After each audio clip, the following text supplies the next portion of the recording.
Hello and welcome to Plat Chat episode 50. Episode 50 presented by T-Mobile. Can you believe that we've got here 50 episodes in a row? We haven't been taken off the air. 50 in a row. I mean, some of them had some long stints in between them, but yeah, sure. What do you mean?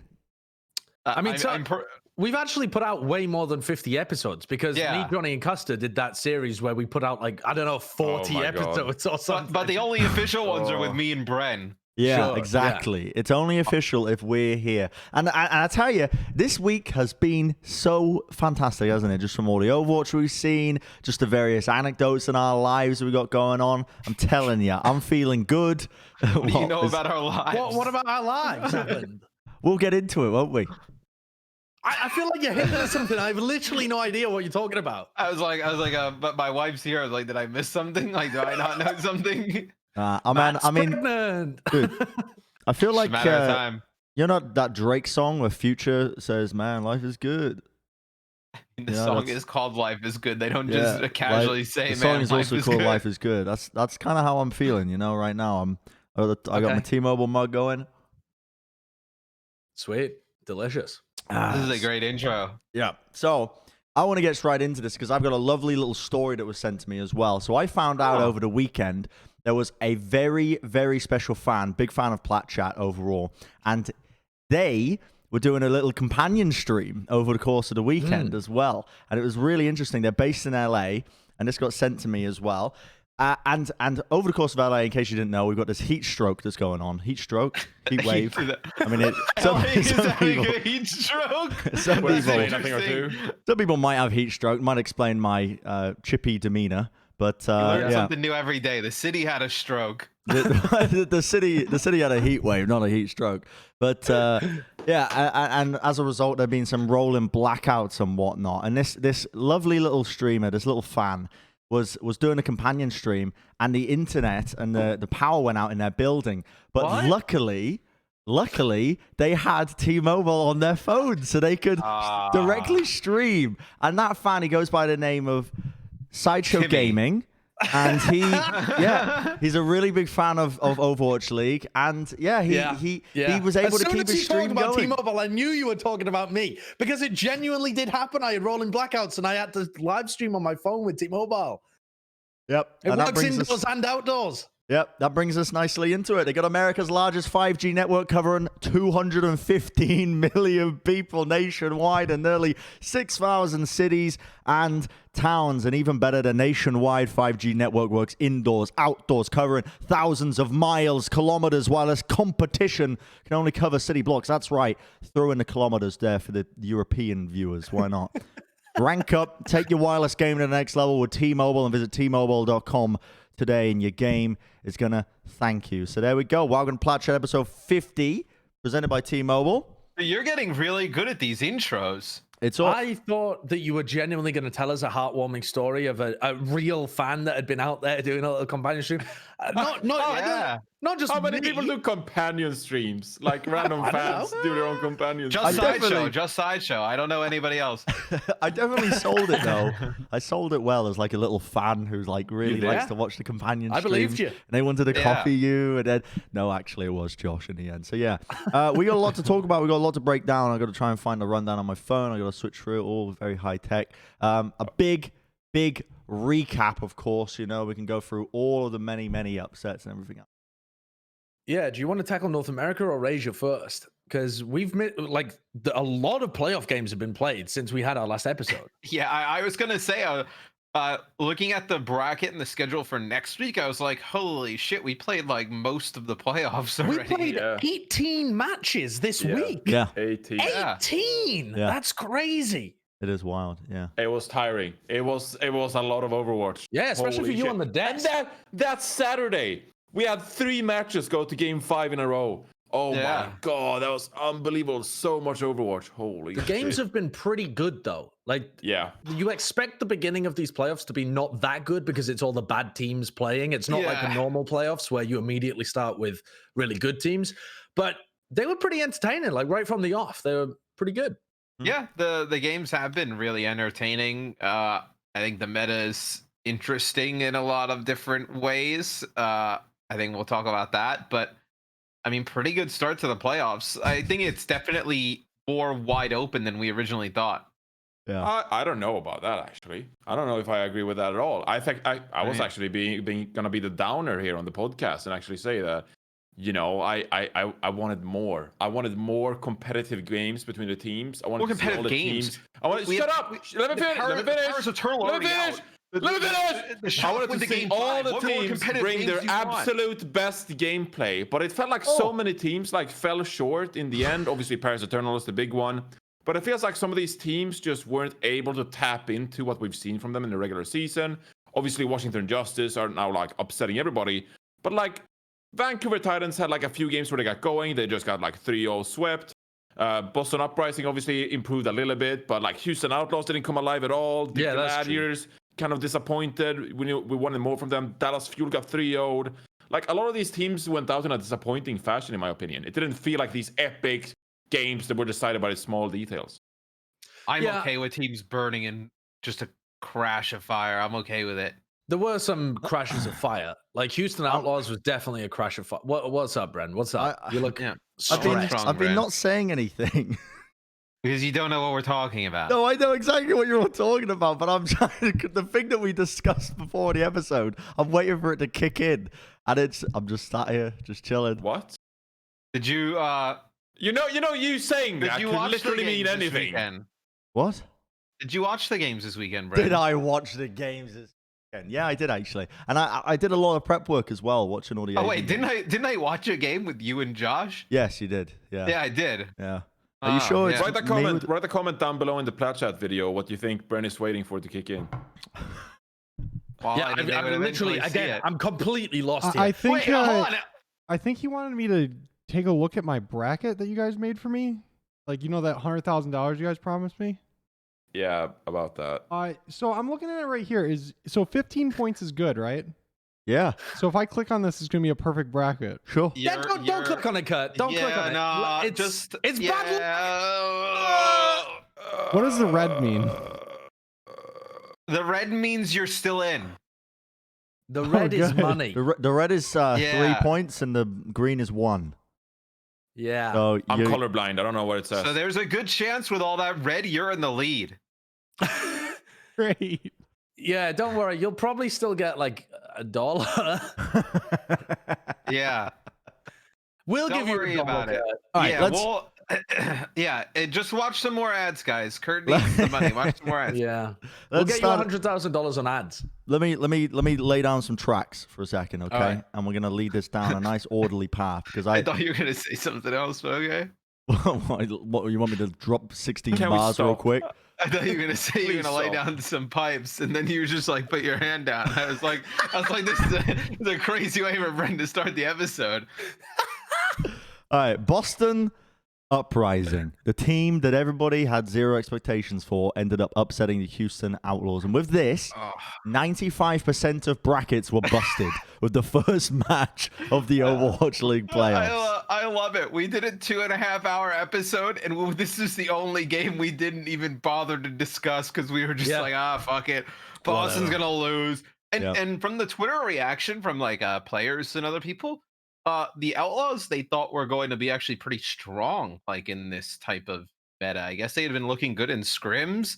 Yeah, that's what the Houston coaches said as well, that they had been doing well in scrims. But Boston What did just Houston kind even play of again? owned. Houston played Hydration on Fire the entire They played time. Hydration on Fire. Oh, And they played Blase yeah. and Hog. But the thing is, the Farah comps, the Farah Hog compositions, we have seen them be really, really good in NA and APAC. The issue is you just can't run them on every map. You just can't. They played on Lijiang Tower, dude. They played on Control Center in Lijiang Tower. They played Farah. Yeah. You can't get away with it there, though. We've seen the Justice do it, but the Justice do it well. Yeah, I mean, they So you're just saying played is super Outlaws, if they were better, they would have gotten away with it. They lost to Boston. Hell yeah. Yeah. The thing I want to dive into straight away with this, though, is the thought process behind these different compositions that we're seeing being played, right? Which is like mainly a lot of teams playing this Hog Diva. And I made this take when you were doing your companion stream, Josh, but I think that this Hog composition, or hogs that revolve, or compositions that revolve around the Roadhog, it's a comp that inherently thrives off a bit of chaos, off of getting these picks. And I think weaker teams with less coordination are going to be able to successfully pull them off a lot better.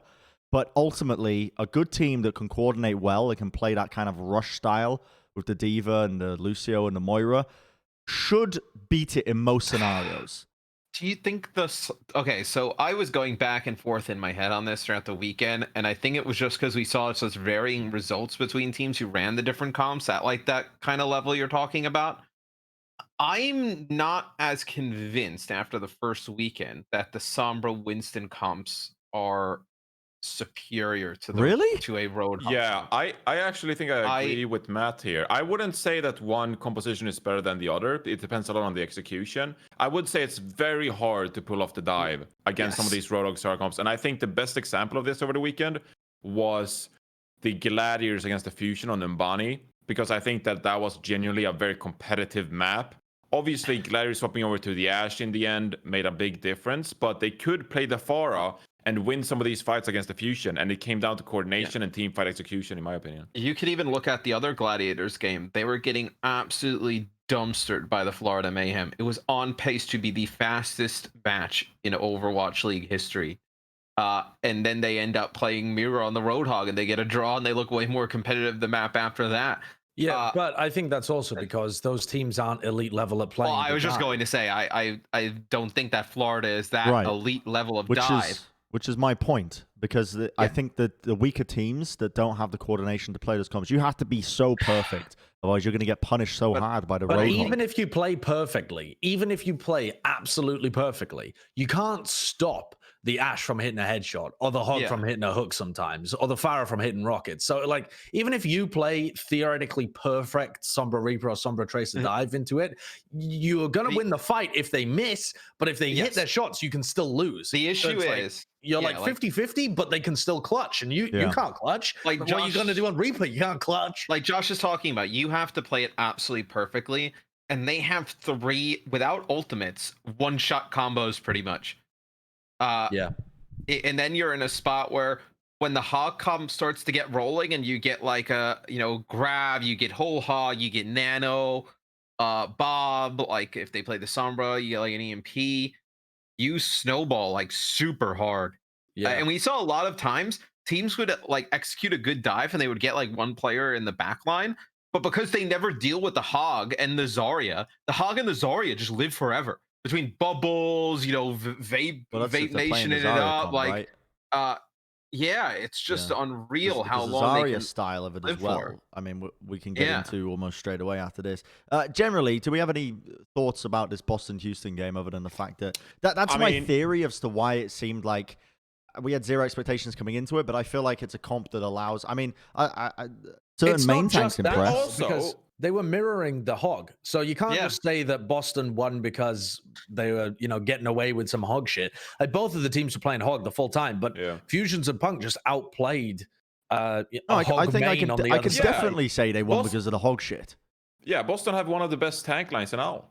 But, dude, okay, Boston Uprising actually had the second best tank line. I forgot about the Washington Justice when I was making that tweet, by the way. But the Boston Uprising, from the games that we saw from them, looked better than the Vancouver Titans. They looked better than the Houston Outlaws. They looked better than the Toronto Defiant with Agilities playing the Hog. They looked better, in my opinion, than OG and Space playing that 5-map series against Agilities on the Hog. They looked really sloppy there. And those are the teams that we saw up until that point. Yeah. So if you ignore Decay and Janu, which I did because my brain malfunctioned, I think you have to give credit to Boston's tank line for stepping up enormously and looking like there's no reason why Fusion should have looked like a good Hog. There's no reason. He played it for like a week. He shouldn't have looked better than Blase and Agilities and these kind of guys who've played Hog before, but he just played it so much better than those people did. But he's probably so happy. It doesn't mean anything going into the off-season, though. No, it doesn't mean a thing. I mean, this entire playoff meta doesn't mean a thing, which is why the Washington Justice are probably still going to need to make some big roster changes as well in the offseason. I don't know if you can say that, though, because remember when we covered the Dev AMA and that they said that they wanted to start to try to trend towards turning more of the main tanks into like off-tank, flex tank type of roles? Like, is this the beginning of something like that? I mean, if it is, then it changes just all of the team dynamics as we know them. So right, because the teams can't assume that, you know, like you can't just pick up a hog player on the off chance that it's going to be meta for next year. No. I'm not suggesting that, but but I think it's not that shocking to see main tank players perform well on Roadhog, and here's why. This is my theory in my head. All right, let's go. Because it's a different style of playing Hog than what we've seen. Like, of course, the mechanics are the same, the right clicks, the hooks, everything else like that. But the way you play the Roadhog in this composition, I don't know if you guys agree with me with this, but I feel like it's very much the threat of your hook and the radius of it is creating space. And you play it in a lot of ways that you would a main tank, in that you're trying to occupy space with the threat of your hook combos in getting those picks offs. And I think there's some of the Hog players were quite mechanically gifted, like agilities and things like that, but they don't have the main tank brain. They don't have it built into them of the idea of they are their sheer presence is a threat that is going to occupy space. They're playing it still with like a DPS mind. Yeah, I mean, Blase was going on flanking Reinhardt on steroids. Yes, yeah, exactly. Yeah. Whereas the main tank players, they know inherently how to slot Roadhog into this and play it like the substitute for the main tank. Well, here's the quote that I was talking about. They said that they've been pondering what it would be like if the main tanks became off tanks, and then barriers would be less prevalent. Damage overall would be higher, which is potentially scary, but they've experimented and it sounds lots of fun, and they said the game does feel significantly different. The last patch definitely achieves all of this. Yeah. But now chill. I don't want to go there. I'm not mentally prepared to have this conversation now. I feel like that's a very good off-season talk, though, right? Like it is a good off-season talk, especially when we consider teams like the Justice, who they peaked at the end of last season, but then flopped immediately this season. Like it's gonna be the same again if that doesn't happen. If the devs don't make double off tank just a thing for next year. Yeah, we'll see. Okay, we'll save that conversation for another time. Like our award show, we'll do the award show alongside that. The award show. We'll double it up. Yeah. We'll add both of those things up. On episode. Let's move on to because we've already started talking about Washington, but let's talk about as well their game in particular against the Fuel here. Essentially, what this comes down to is Decay versus the Fuel is what we've got it down as in the runner show, because that's what a lot of the storylines were here. It's like Decay, and honestly, at this point in the tournament, when I was watching this, I was like, it's only a matter of time before Washington get figured out by a better team. Looking at their comp, this Zarya Roadhog comp, because I was like, at some point, people are going to figure this out. Like, they're just investing everything into Decay. You can't get away with this for much longer. You're going to go up against a better team, but they are still going forward. They are still doing it. Bro, they're one map win away from 3-0ing who they play round one. It was the Vancouver Titans. The Vancouver Titans. Dallas Fuel. Then they beat the Fuel, and then they almost beat the Shock. They could have went on a 9-0 map spree here, the Justice. Absolutely bonkers that we're talking about this. Isn't it? I've never seen a player in Overwatch go on such an FU run than Decay. It's a bit frustrating though, isn't it? No, it's. I find it very frustrating. I think it's very frustrating. The storyline is just.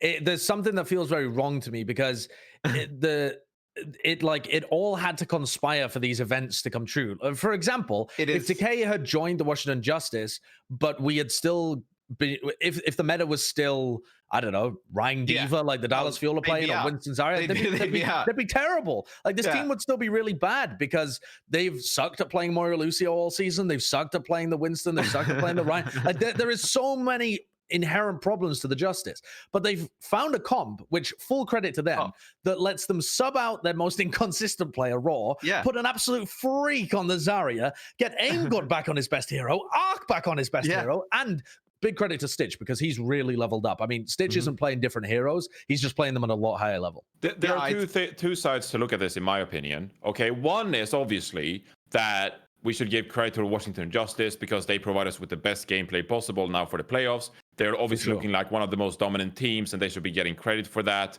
And for that reason, they made it far because they figured out the meta before other teams. And they, as you now said, they have a composition that suits them better than most other teams. So maybe we should be happy about the fact that Washington Justice bring this level of gameplay to the playoffs and really show us what it's capable of when you play the star composition or whatever. But then, of course, there is a very valid argument that they shouldn't have been granted this chance in the first place.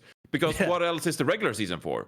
Yeah. I mean, I understand that there were some odd circumstances this year, of course. So, you know, we might as well invite all teams because, you know, the homestands got canceled. It's unfortunate.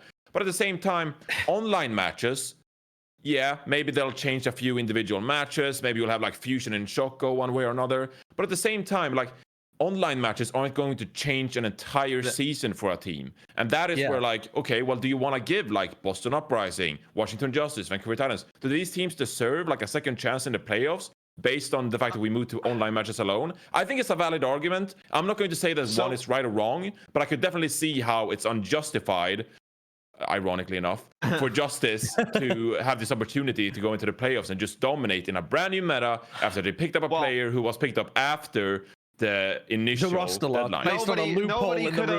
Nobody could have predicted this, though. Like, I think inviting all the teams to the playoffs was the right move, considering how crazy the year was. Well, you have to prepare for the worst circumstances. I mean, you can't just invite all the teams and be naive about it. Who would have predicted a month ago that the Justice would be able to get Decay because the Dallas Fuel would drop him? And then after that, there would be a balance patch that Roadhog Zarya became a thing.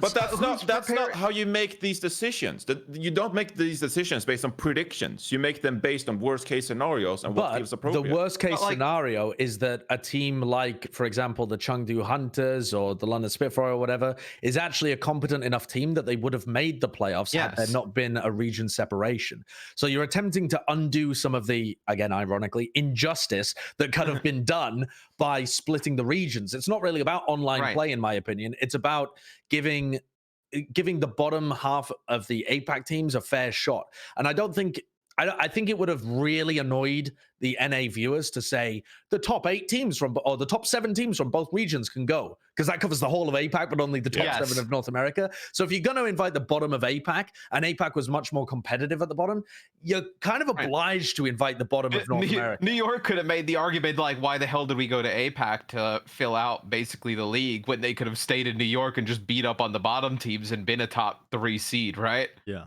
And knocked like Paris out. Like, I think it was a necessary evil to invite all of the teams this year.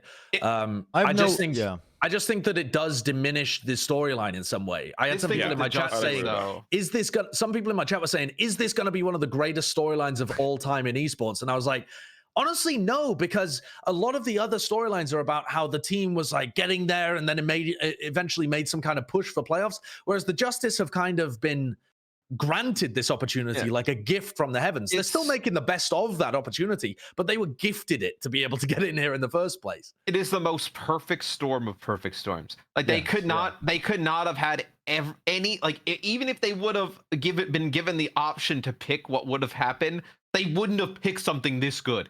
They would have they wouldn't have. Like they could not have gotten any more fortunate with how everything along the steps of the way worked out. At the same time, though, it is awesome to see the Washington Justice playing a comp that no one else is playing. You know, like if they were just doing really well at a comp that everyone else was playing, there wouldn't be that unique entertainment aspect to it. But because they're dominating with their own unique style and no one else in the whole league is playing Hog Zarya, really, apart from the Shock who are attempting to mirror it. And like some teams, when they're getting beaten by the Justice, are like, oh, fuck, and then they try and mirror it. But there's no other team that's really playing that style. And so it is showing us like what could happen if a top team could play this. Yeah, that's why I'm still interested and I still like watching this, because one, I just like watching really good players play. I don't care if they've been on bad teams or whatever. I like watching Decay play. And I think Stitch has really impressed me in terms of like the level of hit scan play he's played. And then it's just, they're also playing something that nobody else is doing and they're beating the hell out of everybody with it. I'm just worried that like you'll have to put an asterisk if something unprecedented happened here with Washington Justice. I mean, this entire like if they season, knock out like Fusion or Shock from the Final Four in like an upset, like this entire season is an asterisk. Like you can't. I'm trying to, in my brain, I'm running through various scenarios to try and think about, like, I don't know, how much do I want to value this season? But when we look back over the history of the Overwatch League, honestly, the next year will be the first year of the Overwatch League. Yeah, I've said this before as well. Next year will be the first year of the Overwatch League, because the previous 2 years we've had no hero limits, and now it's a core concept in the game. We might have the concept of a main tank removed for next year as well, which will be like a completely new beginning in terms of the way the game is fundamentally played.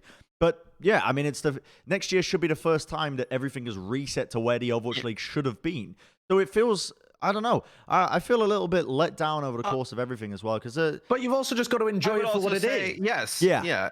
And that's what I'm telling myself, right? You got to enjoy it for what it is, and it's like at the end of the day, you can make arguments all day long about how competitive integrity has been reduced by the fact that we're running hero pools, and then we decided to change hero pools, and then we introduced a playoff patch before playoffs again that completely fundamentally changed the game, and also all these rule changes, and then blah blah blah blah blah blah blah. But at the end of the day. Yeah, I mean, I'm not going to fault anyone for actually making these decisions, because, like, you know, it was 2020, it was COVID. Ultimately, these were the best decisions necessary. It was a perfect storm for Washington Justice. I don't disagree with that at all. I just see how that could be a legitimate argument. Obviously, next season, there is no way in hell, unless, I mean, there's been COVID this year, who knows? But, like, there's no way they invite all the teams for the playoffs next year anyway, because that would just defeat the purpose of the regular season. Yeah. I'm just saying for this year strictly, you know, I could see, like, an unfortunate angle where, you know, you can look back and be like, oh, remember how Justice just beat out the Fusion with Decay on Sawyer they picked up after the window? I'm not going to complain about the decisions that were made, because I think they were right moving into the playoffs. But at the same time, it's kind of like, well, funny, like that shit has happened. Oh yeah, absolutely. And there will be an asterisk on the Justice's successes here because they had such a perfect storm. But that has happened in the past too. In pro sports all the time. I mean, it doesn't happen to this degree. Envy winning Epic Season 1. That's the exact example that I was about to bring up, actually. Yeah. Envy pick up Mickey, and, you know, Diva just becomes meta, and they find, like, the perfect storm to be able to win Season 1. But the community loved that team, so, you know, they get away with it. But also, they were a good team. They just weren't the best team. It elevated a good team into the best team. Whereas the Justice have gone from being a real bad team. Like, they haven't shown us this season. They haven't shown us a single glimmer of being a good team. Been tragic. Not one glimmer. And then they've become, you know, like genuinely one of the best teams in North America. You could make an argument that they're the third best team right now. Yeah, I think that's very valid. Some stuff with the NBA this year where a bunch of players, like, when they went back into the bubble on, like, contending teams, opted out. So they had to kind of just get, like, replacement players wherever, which has hurt teams. Like, I mean, there's a few teams in the NBA who are missing, like, you know, players who are playing like 30 minutes a game, like a considerable amount of the game, who just didn't show. And then they've had to sign guys from China to the China League to replace them. Like, it's not. It's just really. Yeah, like the Lakers lost Avery Bradley. He was a starter for them. He's like, I don't feel comfortable. Yeah, he's like, I don't feel comfortable going to the bubble. But he was, like, their best, like, perimeter defender. So now they had to sign J.R. Smith, who he hasn't played in the NBA in a year and a half. And now he's got to just come in, get in shape, and play. So you have lots of other sports in dealing with this type of stuff as well. I don't want to leave my rant off at that point where I'm like, well, why? You know, because I liked where you left it. I loved where you left it. But at the end of the day. Couldn't find anything, could I? But you got to make the best of the scenario, and I feel like the people who have made these decisions have all obviously done them with the best, with all the best intentions. Like the NCAA tournament in college is one of the best things. Let Bren finish his point. Well, he never finishes his point. He just starts his point, then he goes, you know, and then he just stops. But the point I was going to make is everyone who has made these decisions that I am criticizing, all of them were done with the best intentions of trying to salvage this season. Because you can't just call the season off. Like, that's just not feasible. There's too much invested into it, too much expectations. So, I mean, I didn't mean to make that out to be like, well, they fucked up, you know? Because at the end of the day, what can you do? No. I think that, all things considered, the fact that we've even managed to even get a playoffs and grand finals this year is astounding. Yeah, it really is. Oh, yeah, I think most of us are on board with having all of the teams included in the playoffs. Yeah. But I don't think anyone would have predicted we would just delete the main tank role right before the playoffs. I think that was kind of like, if somebody was like, hey, what if we just, like, remove the main tank and made it Roadhog before the playoffs? I would have been like, oh, you know, that could result in some crazy things from the bottom. But, like, when everything... But also, that isn't what the developers intended to do either, right? No, that's not what they intended to do either, yeah. Like, it's just that changes like that are very difficult to predict. This will always be a factor, though, with games, with online games. Yeah. Like, you don't get this with sports because you just don't change the game. You can maybe change the rulings on stuff, but that happens very rarely. But in video games, you have to balance the needs of the player base who want a fresh experience every couple of months with competitive play, and they're always going to be at odds with one another. Always. Did you guys see what happened? So in Call of Duty, they get down to the final, I think, 3 teams, and then they had like a week off, and then they played the next week. In that week off, they changed what the main submachine gun, what it looked like when you aimed down sight, and they didn't tell the players like in that week that they were going to change it. And then they were like, are we going to play with that for the finals? And it was like, oh, yeah, we don't have a way to revert it. So, like, it completely changed the way. Like, imagine if they, like, the week before the finals just changed what it looked like when you aim down sight with Ash and how it worked and, like, what you could see and whatnot. They adjusted that, like, the week before. So, yeah, there's going to be stuff that pops up all the time. A much bigger deal in COD because the entire game is, like, revolved around... Yeah. The gunplay and the aiming down sights, whereas in Overwatch, the abilities are much more permanent fixture. Yeah, I'm just saying, it could be salvage. Just bring Mayhem, Shock, or Fusion to the Final Four, and we're good. Yeah, I mean, it's most likely... Wait. Bring Mayhem to the Final Four? No, I said Shock, Fusion, or the Mayhem. Like, as they're in a dark horse. Wow-wee. I don't think the Mayhem look very good at all. Wait, I think they look all right. They look way better with Yaki on the Sombra and some flexibility added. I'm just saying, if there were a third team, I would rather have the Mayhem than the Justice. Okay, well, I wouldn't. This is let's skip to the floor. Justice team. I don't want no. Children, calm. Let's skip to the Florida discussion because clearly you want to talk about it. So we're going to go over to the Florida Mayhem surviving and battering their way through, just barely holding on to dear life here. You clearly have some hot opinions about this. Sorry for interrupting. Johnny, go ahead. No, I mean, I don't have like a super strong opinion about the Florida Mayhem, and I don't think that necessarily even in the tier of Shock and Fusion. I'm just saying, based on the remaining teams in the playoffs, if Shock or Fusion were to be knocked out, I would rather it be Mayhem than like Atlanta Reign or Washington Justice. Because I think that they have some. I think that they have some like you pull up the bracket, punch-up potential. You know, going into the Final Four. Wait, hold on. So you think if the Justice were to beat all those teams in the lower bracket, you would not want to see what would happen if they played against the Asia teams running this comp? You'd rather see like the Florida Mayhem. I would like to, but it's a bit of like a guilty pleasure because I don't want the number 12 seed ultimately. Like the inner like analyst in me and like there's some stoic word here now. So, yeah, I like the 12. I don't, personally, if the 12th seed made it all the way after we invited all the teams to make it to the Final Four, like, yeah, obviously there's a dopamine kick in that, but I don't think I necessarily want that after an entire season of play leading up to this. They have a fairly reasonable chance. I mean, let's focus in on the Florida Mayhem for a second, though. They come out of the gates and they play against the Los Angeles Valiant, and I feel like Florida played the better Overwatch, but Valiant were much better in the clutch scenarios. Valiant's calling and their team play when they're in the middle of like really chaotic fights seems to be very good. And I know that Packing 10 gave credit to Rain for the final map. I think McGravy must be very vocal as well because he really gets involved in those fights when he's on the Diva too. I think the Valiant were... So the Valiant's coach, Packing 10, said after the game that the Florida Mayhem, he thought the Florida Mayhem were the best team at Sombra Reaper because they'd been playing it the longest. Now, I don't really understand the logic there from Packing 10, but what we can infer from that from scrims is that the Florida Mayhem started this composition with the Sombra Reaper dive kind of stuff, and they seemed really good at it in scrims, and other teams were forced to copy them and get good at it.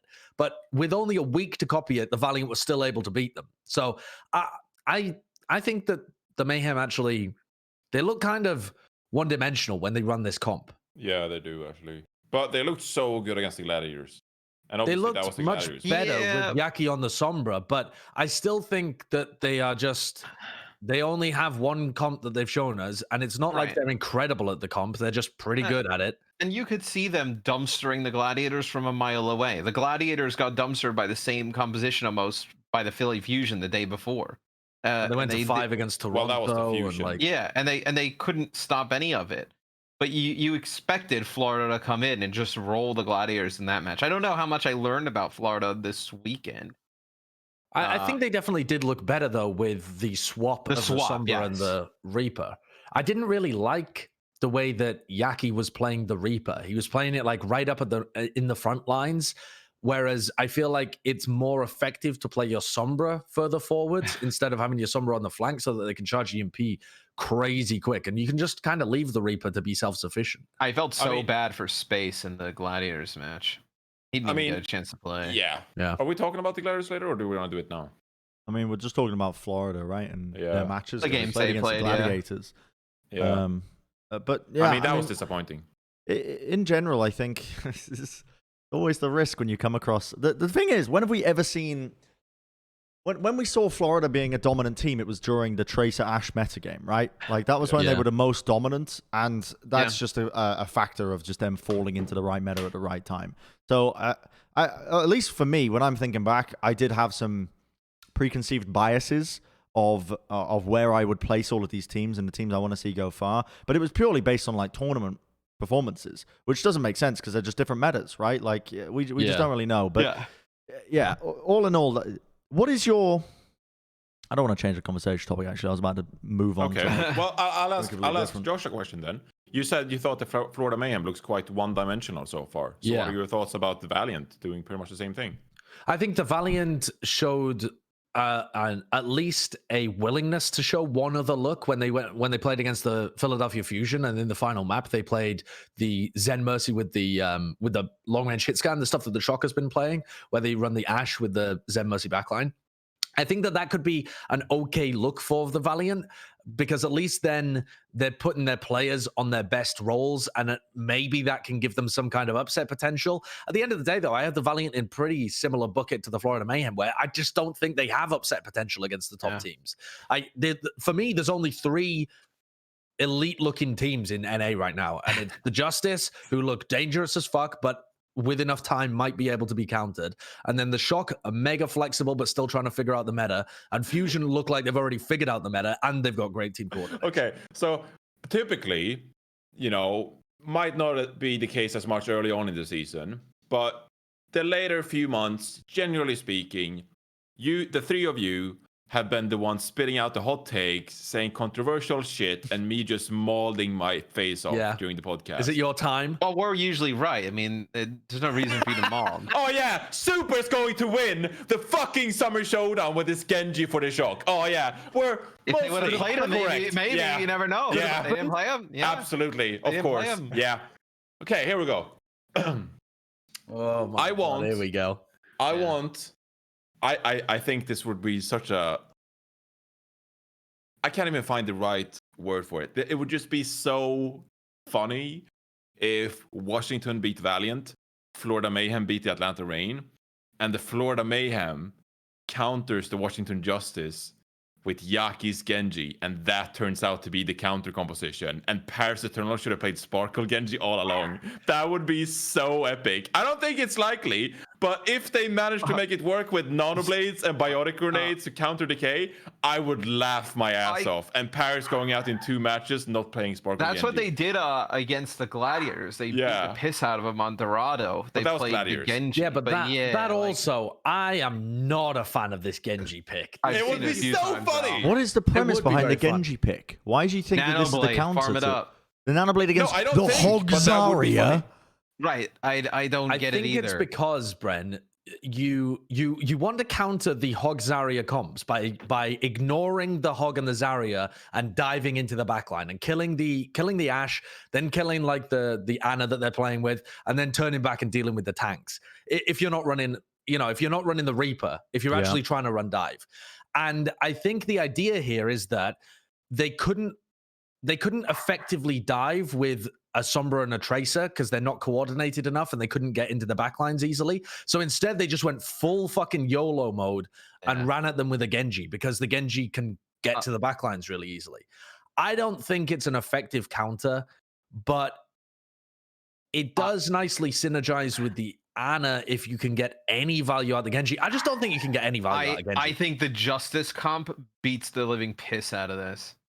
I think it would be funny. With the Genji. I think it'd be funny as hell though, and people are like, "Why didn't they play?" I think you would have to run Sombra Genji, right? Like the Widowmaker doesn't synergize with the rest of the comp. You'd have to go all in on the Sombra and just Genji. snowball ultimates. The only Snowball reason they're Blade, snowball EMP.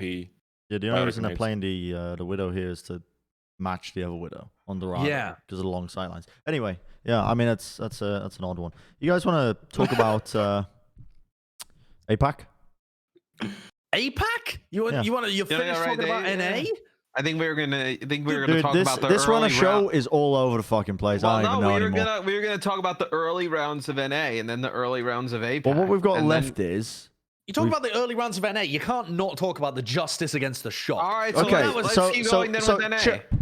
Chill. I'm going by the number system that I have got in front of me here, and I'm willing. Get my listen, water. I'm willing to switch stuff up, but we gotta let Kurt know, okay? Because otherwise, okay. We're throwing wrenches into everything, and suddenly, next thing you know, the steam engine's not working. So, cool your jets. All right, let's talk Washington versus Shock.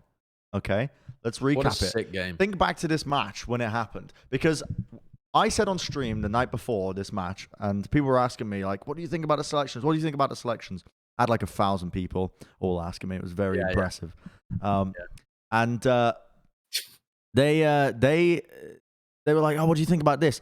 I loved at the time the fact that Shock had picked Washington, because I said it previously, I'll say it again. At the time, I was under the impression that Washington were just an absolute one-trick pony team, where they were just investing nano, investing everything into Decay, the heals, the damage boost, everything to ensure that he survives and he pops off. And to an extent, that's true, because they were playing against weaker teams who couldn't adapt to that kind of play. So I was expecting expecting Shock, and I think everyone else was as well, expecting Shock to have a very good read of that and come into this and just dismantle what Washington were running. The thing that you can't plan for is Stitch actually being toe-to-toe with Ans in a lot of aspects. And also the Washington Justice looking a little bit better in terms of actually being able to adapt on the fly, something they have not been able to do all season. They were doing in this series. Like, they were adapting on the fly. Whenever they were putting so much pressure on Decay, they would try and keep him alive, or whenever they would adjust to the back line, they would readjust the resources where they were going. Sorry to interrupt you. Kurt, can you just wind this back like 20 seconds to when you first began the clip? Because it's a perfect demonstration of how bad the Shock were at the beginning. They tried to play Sombra Reaper because they thought it was the counter, and they look at this engagement when they have the sound barrier available as well. They're trying to go in and fight the Washington Justice. They are so uncoordinated with Rascal on the Sombra as well. They pop their ults and they get zero value out of it. Like, the Shock, I think, just did not execute at all on this comp. Oh, this is where they get caught by the EMP, but it's the next fight where they engage with the sound barrier, and they're just all over the place. Like, the EMP there as well coming out from Rascal. It was the Oasis gameplay from the Shock was horrible. It was really bad. If Decay wasn't like, if he didn't get all the resources and like make like these tremendous plays like all weekend long, is kind of what it felt like. I think you can make an argument that Stitch was like the most impressive player otherwise. I think that I think people didn't. I would have said the weakest part of the Justice going into like playing this type of meta would have been their damage dealers. But like when Stitch played the Ashe in the way that he did, it's just another. It's another difference. I mean, but Stitch was never a good hit scan player. So that's what I mean. Like, Stitch is elevated. The entire team across the board is playing better. At least the pieces, pre-Decay. The pieces are playing better together than they ever have before, which is largely because they're playing comfort roles as well. Like, this is Washington, like we said before, about the perfect storm. But I 100% was expecting the Shock to come in, get a very good read on how to play against this, be quite clean and concise in the way they were playing this comp. But they just didn't do it. I mean, obviously they got better as the series progressed and they shaped up. Probably because they played different stuff as well, right? Yes, they did. Yeah, striker tracer. How worried do you think like the Shock and potentially Philly are of potentially when they match up and the loser having to face the Justice to get back in? Yeah, I think you got to be a little concerned about that. At the same time, though, even though the Shock reverse swept, the Shock didn't just randomly reverse sweep. It's because they read and countered the Washington Justice. And the Washington Justice, even though they are making like small adaptations with like where they put the resources in the team and stuff like that, then they are literally unable of making compositional adjustments. They could. They won't. Dude, if they play Raw at any point in these playoffs, they're going to get eliminated. It's over. Yeah. Oh, it's yeah. Over. Oh, yeah, sure, like that. But I mean, I could see the Washington Justice. You know, everyone talks about how the fact that all of these teams now have an opportunity to scout the Washington Justice and really find it out. And that is true. And that is going to affect these matches going into the next weekend a lot. But if I was a player in the Washington Justice as well, this gives you a week to give you like 3 small adaptations. Maybe, you know, if the like here against the Shock, like if Shock goes Ash Tracer, we make 1 minor small hero adjustment that might give us a bit of an advantage. So just like rounding out the composition. I'm not going to say that they're going to become Flex Gods and start playing Sombra Reaper, but they could expand and make this composition more well-rounded against their opponents. They tried that a bit. That might help them. They tried that a bit. They put Aim God over on the... Yeah, they put Aim God over on the Zen. They tried Tuber on the Pharah at various points as well. They've been flexing between the Tuber on the Sombra and on the Tracer too. Tuber's Tracer as well. Where's he been pulling this from? Don't know. No idea. I mean, it deserves to be said. I think that Stitch, for the majority of his career, has just been like the 2nd or 3rd star on his team. And I think now, when the chaos on this area, that is really helping him out. If you consider like Runaway and stuff, like Haxal is just like pounding people, and you have like Bumper going absolutely crazy, and Stitch just fragging out on this role. Stitch was never meant to be this primary damage player, the same we talk about Carpe or Decay or like Carry. Insert whoever, But he is really good at fulfilling this like BQB-esque role, I suppose, of just playing this Ashe and just like fragging and doing his own thing. And Tuba as well. I mean, I wouldn't say he's been phenomenal by any means. I still think he's one of the weaker players on this team. But he's doing nice adjustments to the Sombra. He's getting some decent EMPs at times. And also his Pharah. His Pharah looked great. And what was most impressive to me was Matt was actually casting that game against the Shock, I think. No, it was not the Shock. No. It was I against casted a bunch of their games. So yeah, I casted the one against Paris. When Tuba played at Pharah, how like they committed resources to him and like how mobile they were with the resource usage when it came to the Nano Boosts, the Valkyrie, and like Arc pocketing him on the Pharah. Dude, it looked so dynamic and really good. At one point, they used Valk, a bubble, and Nano onto Tuba playing the Pharah. And it was all to counter a Deadeye. So they made that reactionary. Yes, so they were like, hey. Such a good Nano. Yeah. And Aim God has been pulling those out all the time. Like several times, Aim God has these sick nanos to save people. One variation. Sorry, just Kurt, can we continue with that VOD, but just skip it forward like 20 seconds to get rid of the in-between time of the rounds? I want to show everybody the attack from the Washington Justice on Gibraltar, because I think arguably their best map in that whole series was Gibraltar, and they ended up losing it. But at that time, the Shock had already kind of figured out how to deal with their comp by running so much Zen Mercy. I think too, the Justice, like a comp they can run. They ran it like in the late moments of rounds, obviously switching to it, but we've seen some teams in APAC play some Wrecking Ball. If you remember, Johnny was the Wrecking Ball player for the Vancouver Titans. I mean, we've seen him play it a little bit at times. But like, the ball's not very good though. Yeah, I don't really love the ball comps either, but we've seen teams run them. If there was another kind of little variation they could put in, maybe something that involves. The thing is, though, as well, they're playing Hog Ball, and that puts Decay over to the Hog there as well. Which your Zarya is what's carrying. This is what I really liked from the Washington Justice as well, is that you would never think to run a Hog Zarya on this map. Like the composition should be bad because it should just be glued to the ground.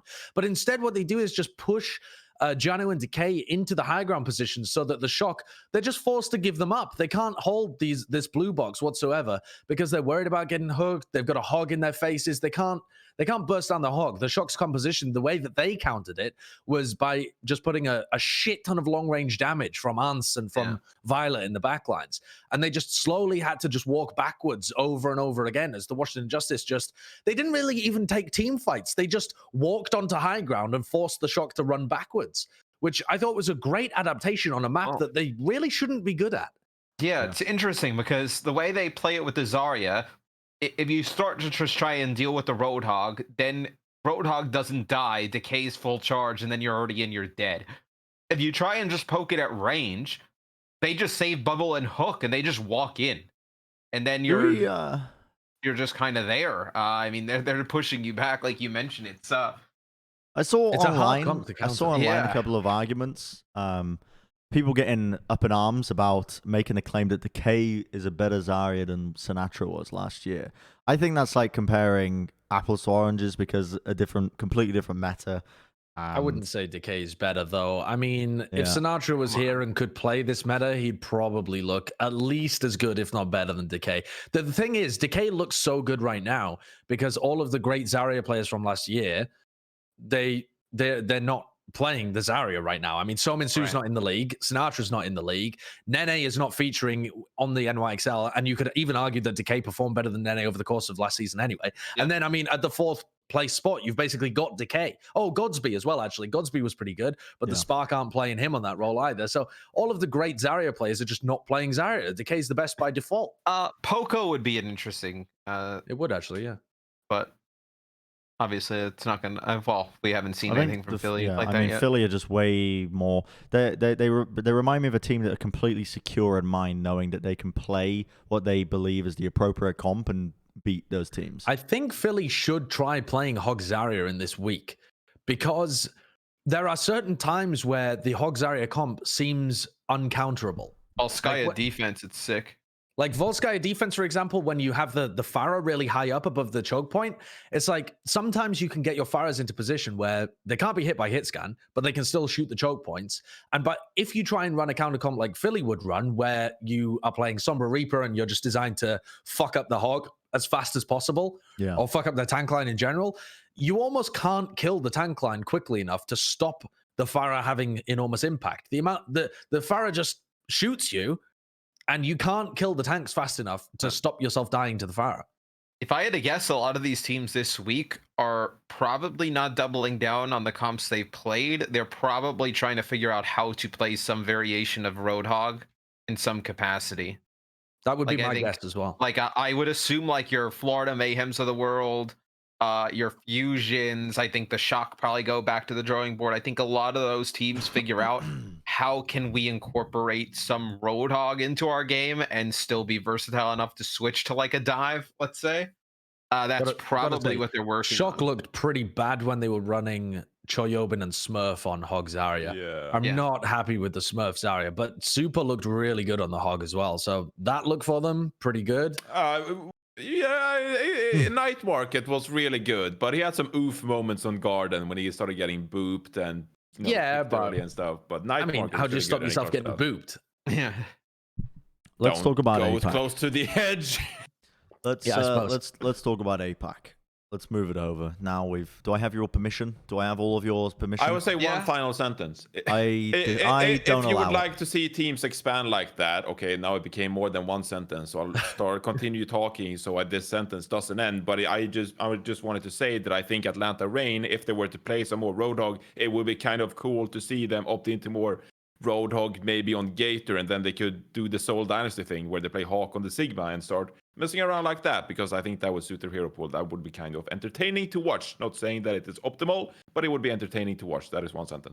Get the farmer on a 14-day contract. Yeah, why Pull not? him off the farm. Get him on Zarya again. Yeah, he's Make probably him do got that weird rash. play across the rooftops. Bring in Monty and Doa for that match. See what happens. Throwback. Seoul versus Hangzhou is the match to discuss here in the APAC side of things. I don't really know what I was expecting out of APAC, other than it was going to be chaotic. Because you remember when we were teasing the meta and whatnot? Yeah, I mean, we've already seen the matches, so we can already kind of discuss what was being teased. Just absolute anarchy, just pandemonium all over the place. Sniffing some fumes, man. Yeah, dude, sniffing some fumes. The matches in APAC are just everywhere. I mean, they're all over the place. I thought they'd be really good. I reviewed the games today and yesterday, and I was mentally prepared to be very impressed with the APAC teams, especially with Shanghai and maybe with New York as well. I had high aspirations for New York. I thought maybe Guangzhou would have some good executes with Sombra Reaper because they played that earlier on in the year. And I left, having reviewed all of the games up to now, feeling like APAC is a mess. Like, they should be ahead because they've been playing with so much more Sombra all season long. But I think so many of these teams just got lost in the meta. They're sniffing their own farts halfway through the week and just got lost playing like Hog Sigma comps and feeding everywhere. Hog Sigma comps were killing me, man. So many teams are playing it. I mean, mainly Seoul, but like, fucking hell. I just can't see how that comp is good. I think there are some places where it's good. Like, I really liked, if you're interested in the Hog Sigma comp and you're watching this, go back and watch the Seoul Dynasty's defense on Hollywood, because they put the against Hog Hangzhou. And the Sigma on the against Hangzhou. Yeah, they put the Hog. Oh, there we go. They put they're on attack this time, but it works in a similar kind of way. But once you get the Hog and the Sigma up on the high ground, you can't dive them because they're just going to melt anybody that jumps up there. Yeah. And so you put the opponents in a kind of checkmate position where there's snipers on the high ground, but you can't get them off by diving there because you're diving into a Hog and you're diving into an Ash with a coach gun and stuff, or you're diving into a Sigma. Sometimes the Hog is playing on the payload. So you're in a really sticky situation because Hollywood has elevators, so it's not like you can get a Tracer up there. So what you ended up playing, like Sombra Genji to try and dive the players on the high ground, or you play your own Hog and just sit on the floor and hope they come down and meet you and you don't get a headshot. It's a very hard comp to be able to play against on Hollywood Point B, but it's so map specific. The way you have to think about it as a viewer is that they're essentially doubling down on area denial. And so they're blocking out not only with a Roadhog in one area, but they have a Sigma that can take his own duels as well with his own barrier, a lot of damage, accretion. And so they're doubling down on area denial with two very heavy heroes that are hard to deal with. And then if you decide to commit to dealing with either the Roadhog and the Sigma, you're going to take damage from a Mercy boosted Ash. And that is when it gets really complicated to decide what opponent to commit to and how you're going to approach these battles. And keep in mind, all of these maps are very dynamic. There's tons of maps in the series. So on every point, on every map, you have to work around the enemy composition in a different manner. And it's incredibly hard to adjust to all of these different scenarios at once. And that is why it's very hard to deal with this composition. So you need a lot of time prepping, researching, and a lot of different picks to navigate each point to try to get around this composition. This was Hangzhou Sparks knockout game, right? They lost this. It was, this was their season done and dusted. What a disappointing end to Hangzhou. Yep. I thought they would be much better. Yeah, the whole season across the board was really disappointing. You remember when they got Architect in as a new player, and we had such high aspirations for them, and it's ended like this. Yeah, I mean, we put them pretty high in our season power rankings because people were like, yeah, they got some good results, they're not that disappointing, and now we're here.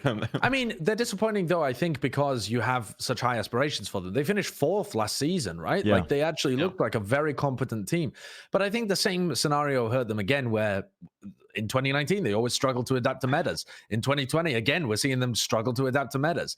They didn't have the right hero picks throughout the series. I don't think Seoul, by the way, Seoul are the only team that are committing hardcore to Hog compositions in APAC.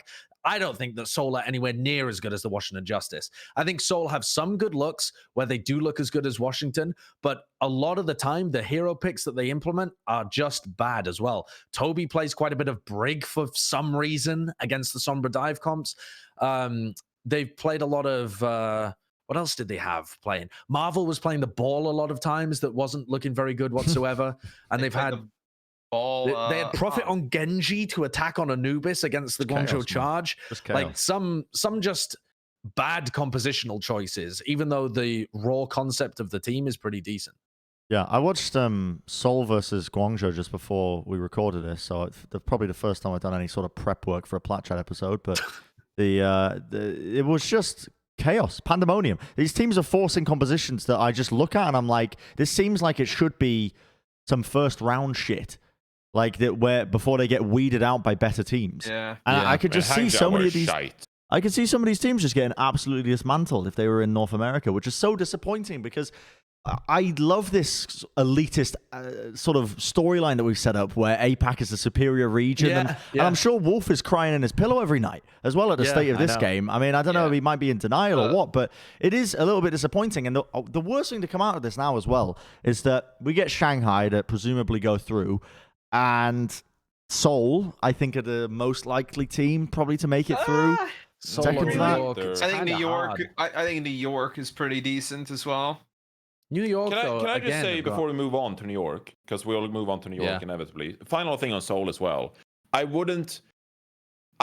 not going to make the argument and try to predict how Seoul Dynasty's composition would fare against other compositions, because it is a very complex composition.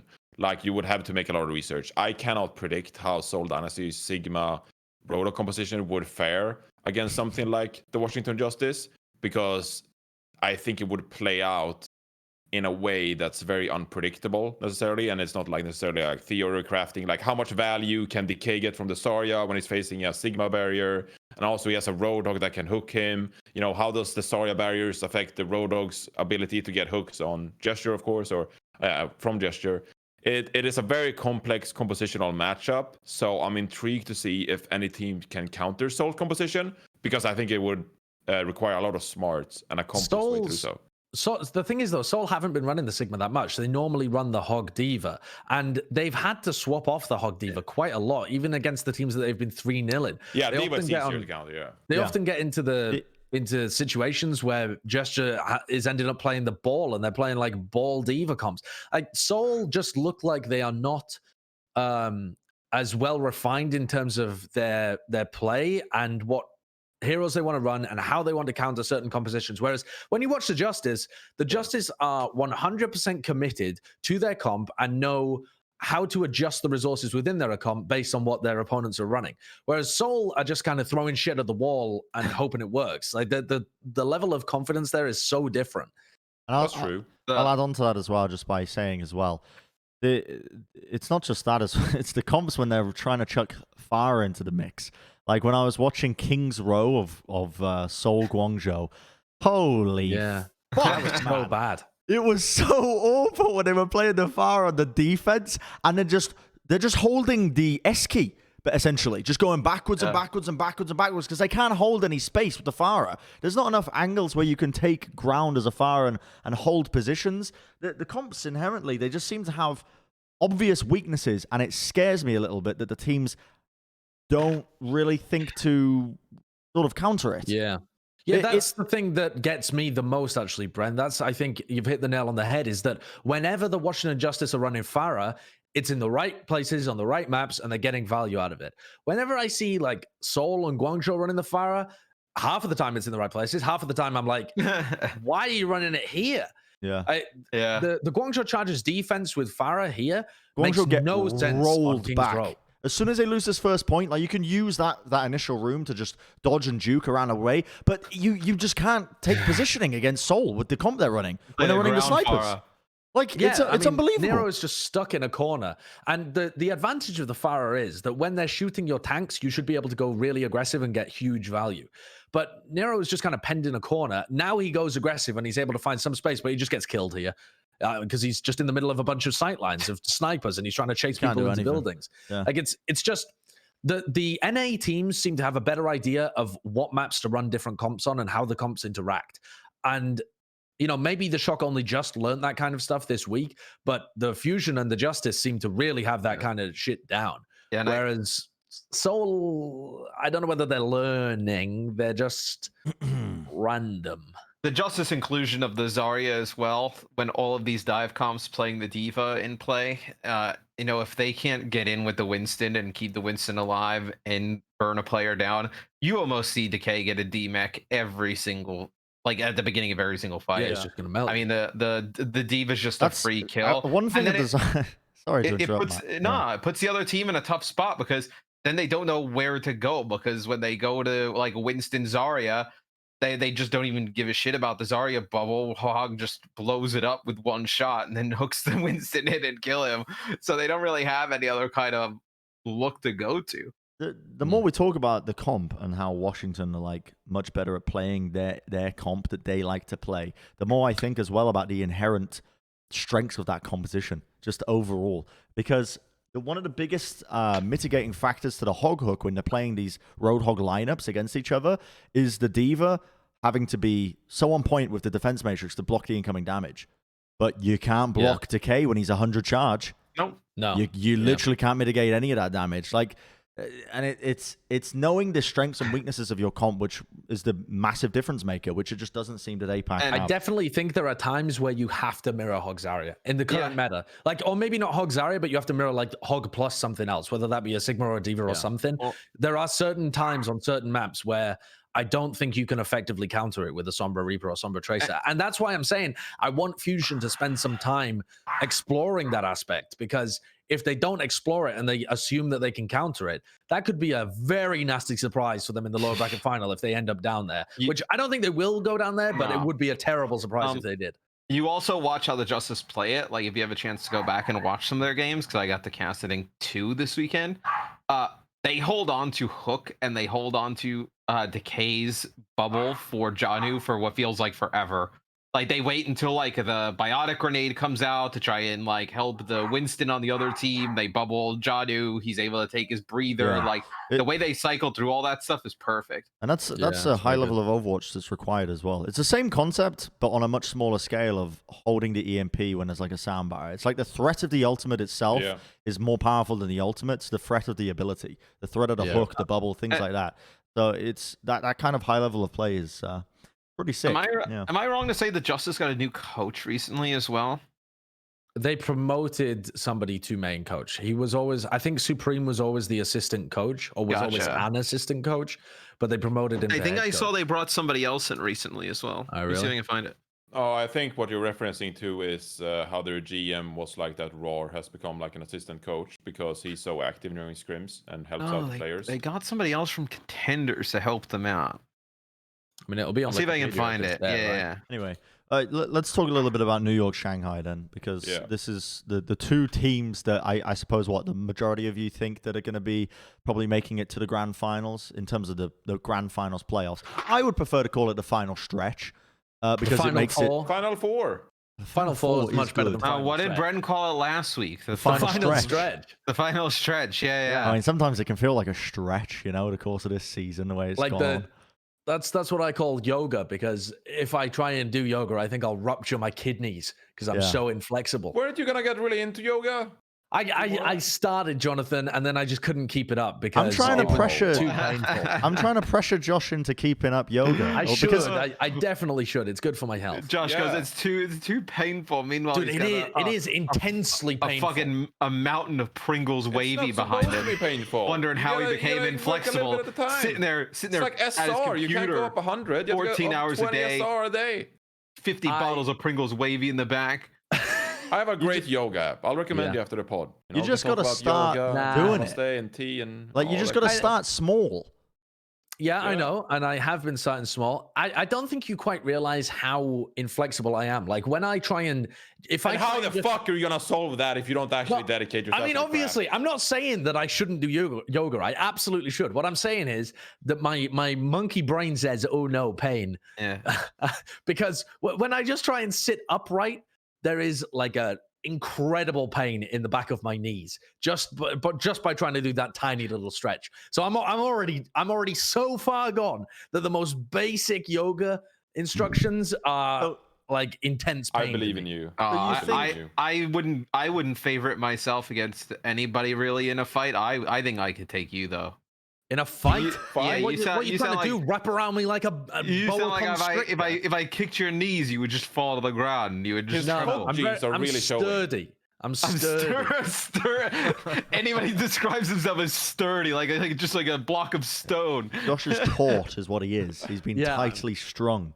Yeah. I mean, it's I'm just concerned that I'm going to be casting with a wound up man by the end of like next year. I don't know. Yeah, you gotta get started, otherwise I do. Well, not everybody can get a prison bot like you.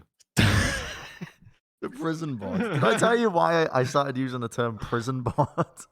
No. Because Jake was talking to Space and they were talking about working out and shit.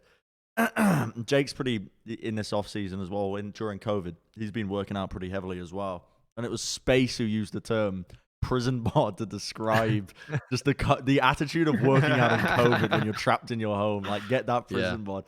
It's such a, I don't know, it's a funny concept to me.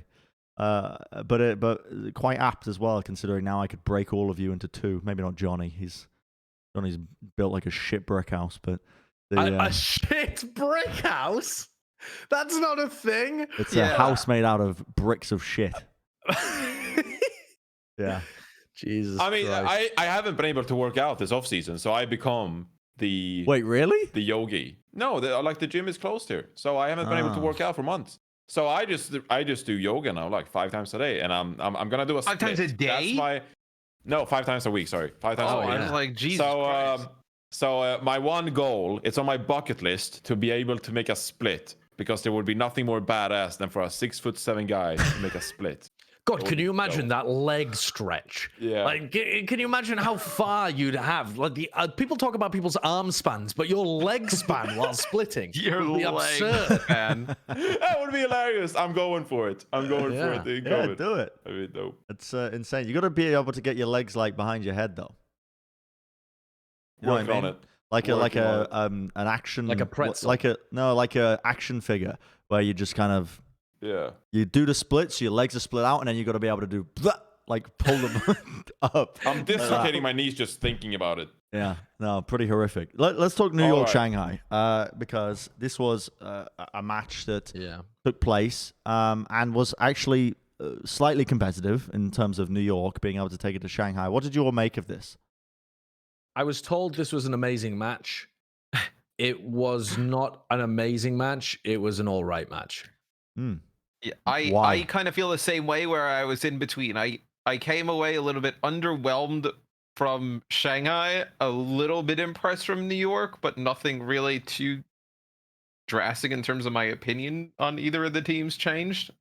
Like, I mean, I think it kind of goes in line with a lot of the other APAC matches where, like, NA seems to have like a few different metas and everything seems to be a little bit coordinated. APAC seems like it's just a fucking free for all.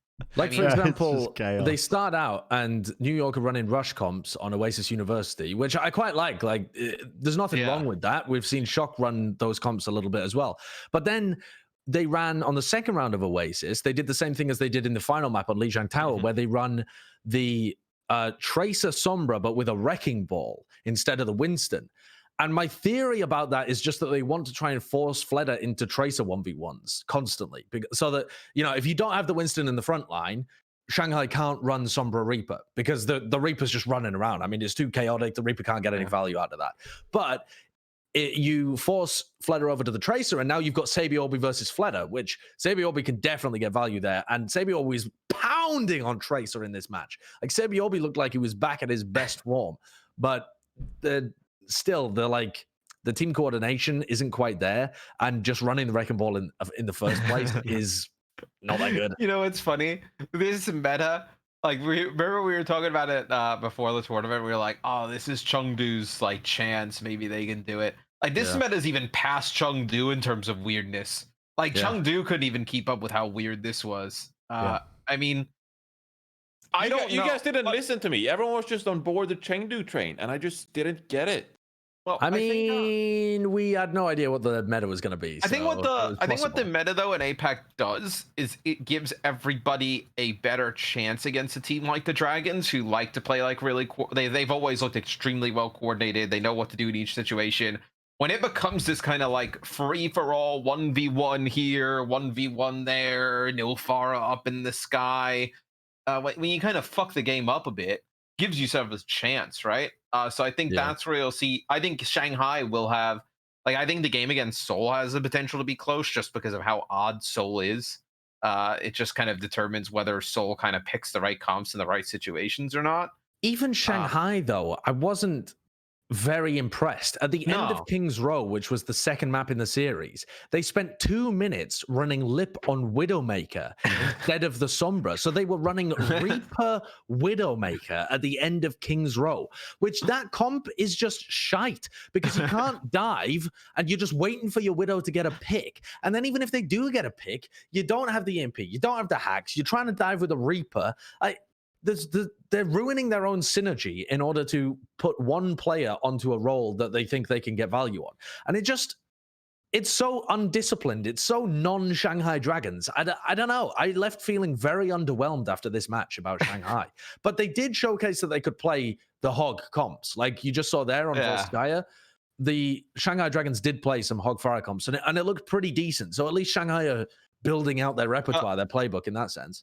I think you put Void on the Zarya as well. They have a good look. You if could, they wanted to play Hog Zarya too. So I expect a lot of teams in Asia as well are going to look at what the Justice have done and have something like along those lines as well. Where Gibraltar to me was the truly great map in the series. It was the one map that the New York Excelsior won, and they were playing the exact same comps that they ran back in 2018. You know, when they were like on top of the world, dominating everyone. They had the Zen Mercy backline. They had Libero playing the Widowmaker. They had Sabiobi just dominating on Tracer. And you could tell that Houston sitting in a pool of cash. Well, yeah, apart from Mecco, they had Hotbird playing the Diva. But they still showcased an ability to play that style of Overwatch to an elite level, like a top level. Sabiobi was just pounding on the Tracer. Jonax getting hard-pocketed in the backlines. And to me, I could definitely see this becoming meta on Gibraltar as well, because it's a pretty similar situation. Like if you try and dive this with a Sombra and a Tracer, you can play very defensively as New York. You can, sit back, pocket Jonak, pocket your sniper. Gibraltar itself just lends itself to playing the angles and getting value just like out of that slow-paced gameplay. There's a team in NA that ran this as well. The Shock ran this. Yeah, and then there was another team. One of the games that I casted, we saw some Zen Mercy for a while, like a little bit of an old school thing where you just kind of pocket the Zen through the dive. Was it Valiant? No, the Valiant ran it. The Valiant did run it in their third game against the Philadelphia Fusion. I think right. I think Florida ran it. Did they? Did they? I don't remember Florida running it at all. Yes, Florida have been pretty stuck in stone. I believe they did it against the Gladiators in a last-ditch effort on Volskaya. They ran Gangnam Jin on the Zen, and then they ran Chris on the Mercy, and they tried to get high ground with BQB on like the Ash. Yeah, these Zen Mercy comps, they're good. Yeah. Like the Shock used these to beat the Washington Justice as well. I think Gibraltar, this comp is good. Volskaya, this comp is good. Where else? You can actually get some value out of it on King's Row as well, I think. Do you all hold the same opinion as Josh, that the Shanghai Dragons were not that impressive, or at least like from what we've seen, does this not give you high hopes? Or I have not been able to watch these matches in full yet, and so I would rather be transparent with that than to make bold assumptions. Oh yeah, no, I'd much prefer for that than like. I was about to throw some shade at some people in esports. Well, I mean, I we don't even have to go to other people. I've made some ridiculous comments in the past, and I'd rather not speak out of my ass. I'd rather just be honest about the fact that I haven't watched these games to full, because we did 18 matches of Overwatch in 4 days. Yeah. Well, yeah, exactly. With the match, and I would say, like, even just looking at the matches in APAC from the outside, and I watched some of Josh's stream, I watched, most of the match. Nothing really changes my opinion that Shanghai is going to make it out of Asia. I don't feel as confident as, like, remember we were doing the prediction show and we just kind of like penciled them in for the final overall. Yeah. I don't feel good in that anymore. Really? Yeah. Okay. I think I pin this down though. I kind of am putting a little bit more credence on the fact that it is still in flux a little bit. I feel like these teams need a bit more time, and now that we've got this week break, I hope that these teams are going to be coming out of that week break looking a lot more solidified and comfortable and confident. Yeah. And I think that you gotta hope. Yeah, that first week jitters that you see with a new meta where teams are just literally, to an extent, figuring it out on the fly, and it comes down to how quickly in those matches you can find your comfortability playing those compositions. I think a week's break is going to do these teams a lot of good. I think our opinions might be shifted when it comes to next week's episode. They definitely could, but also our opinions will shift when Philadelphia plays against a good team. Philly have played against the two LA teams so far, and they've rolled them both. Yeah. But when Philly plays against the Shock, we'll finally get to see them tested. Whereas the Shanghai Dragons have been tested. They played against New York, who played some really good Overwatch on some of those maps. Let's talk about this then. Let's talk about who we expect. Oh, go ahead, Johnny. No, it might transition nicely. I was going to say, let's talk about who we think the best teams in North America and APAC are. Okay, so here's the thing. I mean, we can sort of talk about this in this topic. you mentioned the New York Excelsior and them looking good with SBB on the tracer and like having some of that 2018 energy going. Yeah. It seems as though you guys are still on board for New York Excelsior making the Final Four. I don't know if they'll be able to adapt to what Seoul is running, because what happens with New York for me all the time is that they look really good going back to all of these old school things. And that even happened last year's playoffs. It might not have been as obvious, but SBB, I don't think he played for majority of the season or something. I can't quite exactly remember. But he came back towards the playoffs and again embodied this like big leader and shot caller for Excelsior. Yeah. That's when you had the moment with Flower, like when they held hands and were starting to lose or whatever. That was amazing. Yeah. So the same thing happened then. SBB came back into the lineup and they started to shape up and have some these good performances. The thing is, I don't know if that style will be able to carry over and be enough to take down Seoul Dynasty with what they're running currently. And that's why I don't have the same faith in New York that a lot of other people do. And I could actually still see. I predicted Seoul to actually be one or two teams to make it out. Yeah. I'm going to stick with that hot take because I actually think that, especially running this Roadhog stuff, I think that no other APAC teams, well, going into it was because they had Hangzhou and they had to beat I didn't think they'd Guangzhou and other teams. Yeah, so I'm gonna stick with that based on the fact that I don't think the rest of APAC will be able to counter strat Seoul here. I got a question about one of the other APAC teams for you guys. Are you guys out on Guangzhou? Yeah, I think I am. I think so. I think Guangzhou definitely. Well, I mean, they have a whole week. They have a week. They have a full week to try and level up their gameplay. What they brought against the Seoul Dynasty had glimmers of hope to it. Like they did at times look like they could execute the comps pretty well, but it wasn't anywhere near enough or anywhere near as consistent. But if you give them a whole extra week, that match could be close between the Charge and the NYXL. I don't think they're going to win. I think that predicting the Charge would be a bit crazy based on what we've seen so far. But the week's break could do them a lot of good. And here's the other one. Does Seoul Dynasty stand a chance against Shanghai? No. I don't think so. I don't think so. Because this isn't a situation like the Justice versus Fusion, where I think there could be some upset potential because Fusion have underrated the composition. I just don't think Seoul Dynasty are playing those comps as well as the Justice are. I mean, the Seoul Dynasty have 3-0'd Spark and Charge, who both didn't look like they had a great grasp on the meta right now, and they still lost a bunch of fights and a bunch of like periods of the maps where they should have been winning. So it hasn't been, even though they've won 3-0, 3-0, it hasn't been clean. Like when you look at the actual team fights. That's fair. So I don't think they beat Shanghai. I think Shanghai could literally mirror them and beat them actually. With that being said, who are your two teams to make it through then? Shanghai Seoul. Shanghai Seoul. Yeah. I'm gonna stick with it. I gotta stick with it. I can't change it now. Shanghai, I don't think that's crazy though. I'll say Shanghai and New York, but I don't feel good. That other team is a toss up. Like any of those three you could pick, and I would not really kind of argue it. I'm gonna go with New York as well, because I think New York are tending towards more of the Zen Mercy stuff, which we've already seen in North America. Shock was able to use that pretty well to be able to beat the hog compositions. You just sit back super passively, you pump damage into them, force them to come towards you, that kind of stuff. Let your sniper pop off. I think that New York can beat Seoul Dynasty. Now, I don't know. I don't think it's guaranteed at all. Seoul could definitely make it. Here comes Bren. Now I'm a gambling man. And honestly, I was already discounting Guangzhou in my head, but a week is a week. Oh, and we've seen Guangzhou be quite good in the past, man. I don't want to count them out. So what is the storyline here then? What composition do they come out on and just revolutionize the APAC region with? The Eileen Sombra. They did play a bunch of that.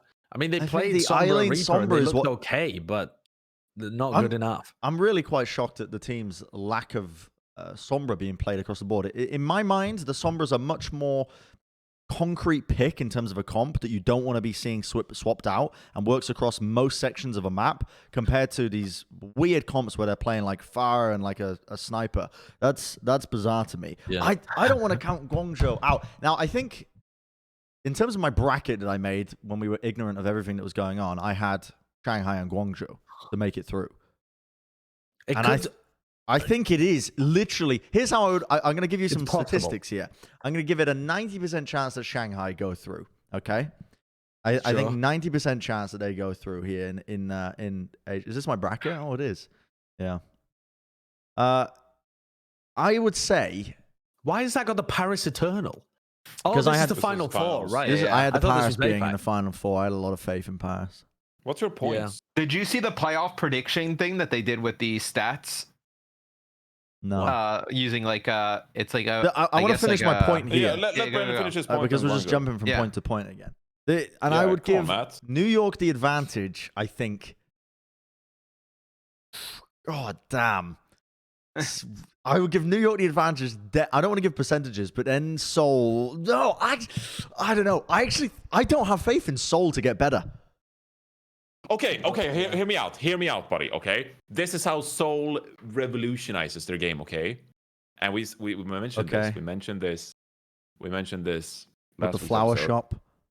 Do we need to bring out the flower shop again? Zarya. Wait, with what? Gesture, Zarya. And suddenly, you get a new fresh look you can bring out. Okay, someone counters Marvel on the Sigma and Gesture on the Roadhog. You know, maybe the Diva isn't going the right way. Well, bring out Tuyo on the Zarya, and suddenly you're playing meta. I mean, you can start. It doesn't go better than that. That's all. Seoul looked so. This entire season, they've looked up and down, up and down, up and down, like they're on a roller coaster. And playoff Profit, baby. And also, yeah, Profit's good in the playoffs. But also, I just don't know if I have that much faith in them to get. I have more faith in Guangzhou to shape up and make a run towards that Final Four than I do for Seoul to get better. Bro, I think that Charge might improve for sure. Like if they stop playing Happy on the Widowmaker and they start playing Eileen on the Sombra instead of Happy, they could definitely improve. But you think they're gonna improve so much that they are instantly able to beat New York and then beat Seoul Dynasty and make it into the Final Four? They could eclipse them. That's a hot take. That is a hot take. That is a very hot take. But in terms of like where I would pin that second place going to, New York. Yeah, I'd give it to Guangzhou. I'm going to give it New York, Guangzhou, then Seoul. I don't know. So you basically think whoever wins that lower round one is going to be the second place team? Yes. Yeah, I think that'll be the case. I mean, maybe I think that is actually. I mean, it is possible because of the week break. The week break is also going to really influence North America as well. I think it's going to be very hard for the Washington Justice to make the Final Four because they have to run the lower bracket against teams who are trying to counter-strat them the entire way. Like they are such an obvious team to counter-strat because they look so dangerous and they only have one style. Unless they have just hit the jackpot and this is the best composition. There's a good chance somebody counters them, right? Now we've kind of been talking about it, but let's officially move into the predictions segment here. This is my favorite one because we always get to see who has decided to be funny for once and see who's predicted on the other side. Sorry, go on. We'll do predictions first. We didn't at any point discuss Paris being eliminated and their season overall, so we should really touch on that at some point during the episode. I mean, we didn't really touch Dallas Fuel either, so why bother? I mean, Dallas are Dallas, though, aren't they? Okay, let's talk. Let's talk. They want to talk about Dallas, or you talk about Paris? All right, sorry, Kurt. I'm running rings around you. Let's talk about Paris for a little bit then. And I think the only applicable... You picked them to win it all, Bren. Yeah, I know. I was the most disappointed out of anyone that Paris struggled, and I think it was because the Paris got the most done with the most inflexible sort of hero pools that they had on their players across the board. I really wanted to see Paris go far because I have a lot of faith in this team. I have a lot of faith in them, but I feel like they just got memed. They got memed on. Well, memed on? What do you mean? Just they got memed on. Man. I'm salty. I think I'm a bit tilted. Really? Okay.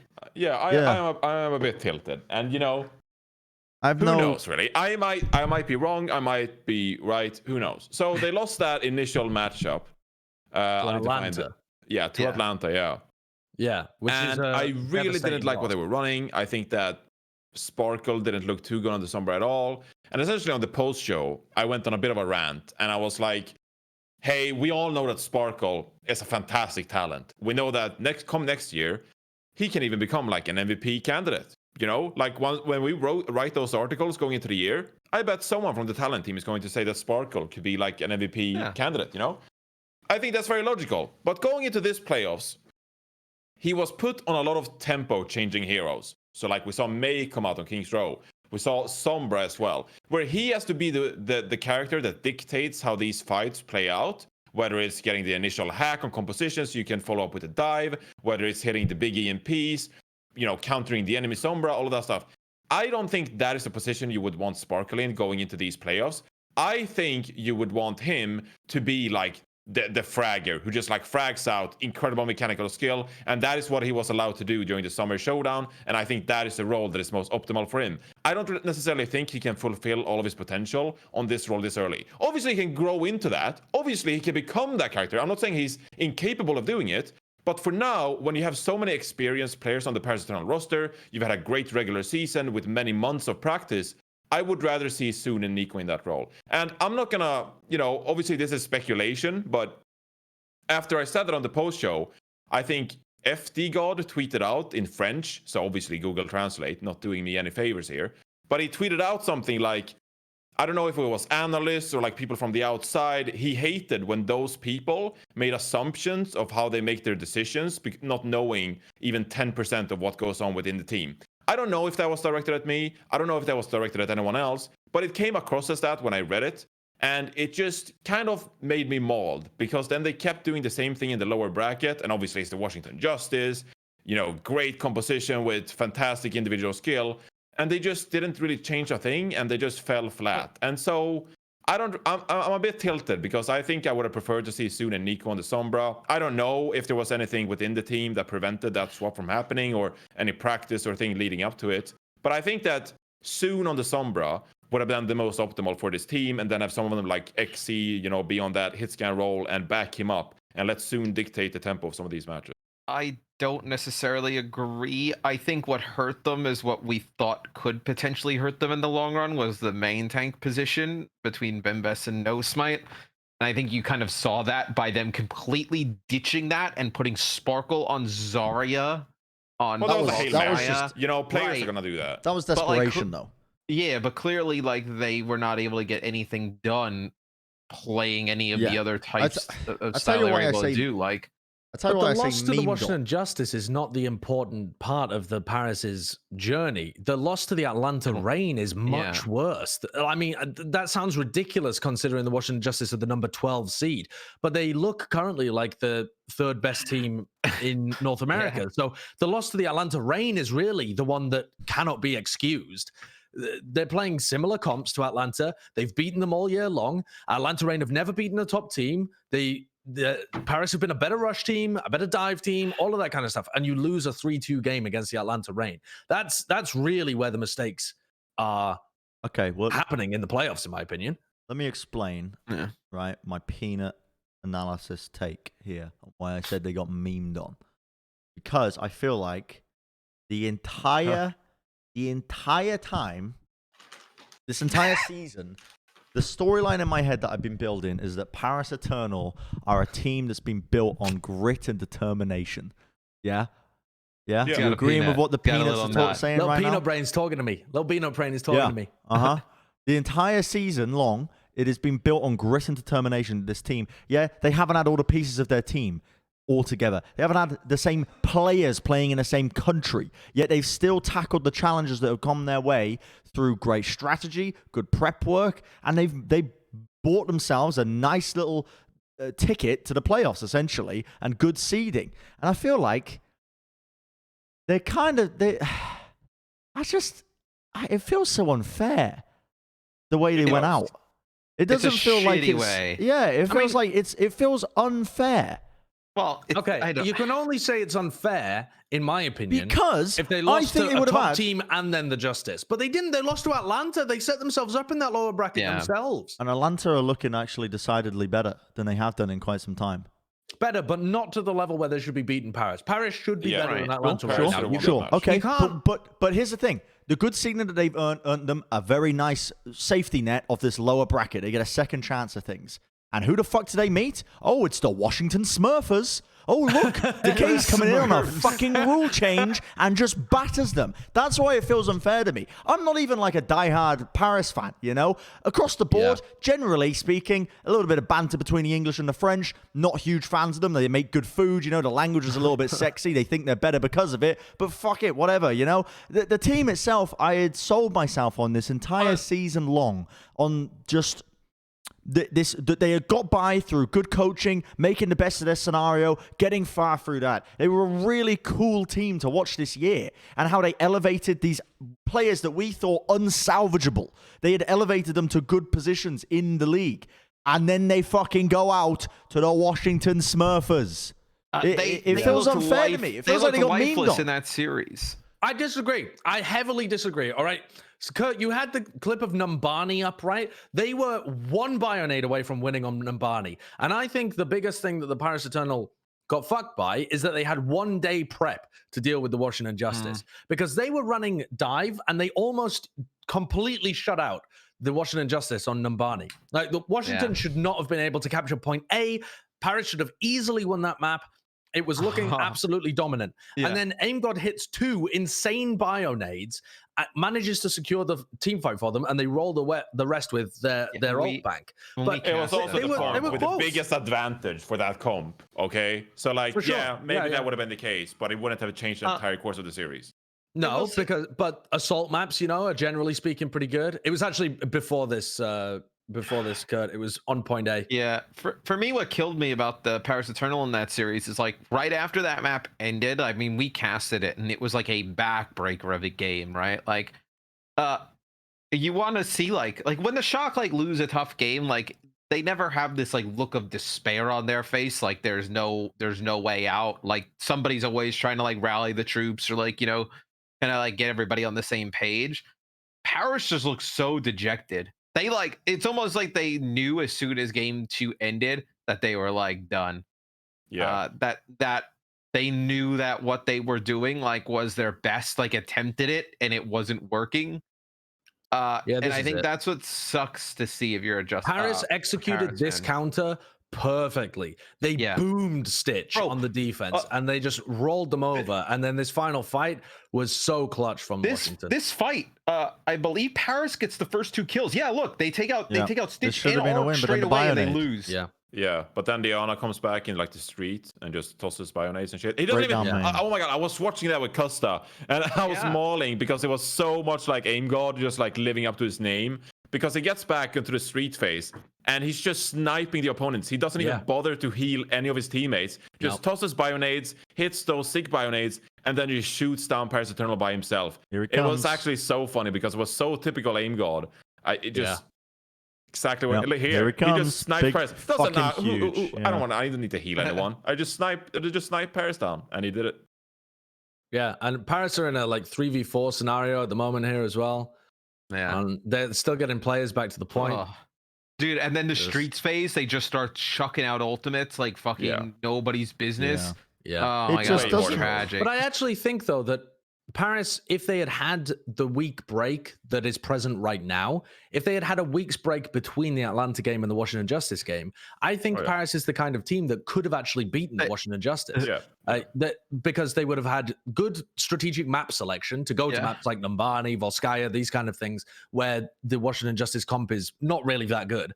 And then I think they would have had the presence of mind to be able to beat them. But with 1 day turnaround, it's just not possible. They could have put, like, Nico or Soon in one of the tank roles, right? Whether you wanted, like, you could have played, like, a Hog Diva if you put Nico in, or played some Zarya. Diva. I mean, that was a meme from 2017, but we don't want to see that here now. You could have done. Let's talk about predictions before Matt starts talking. I actually want to make the point as well before we go on. I know the episode is already dragging on, but I completely agree with you, Bren, that it is very disappointing that Paris went out this way. 2 things to be said on this point. Thank you.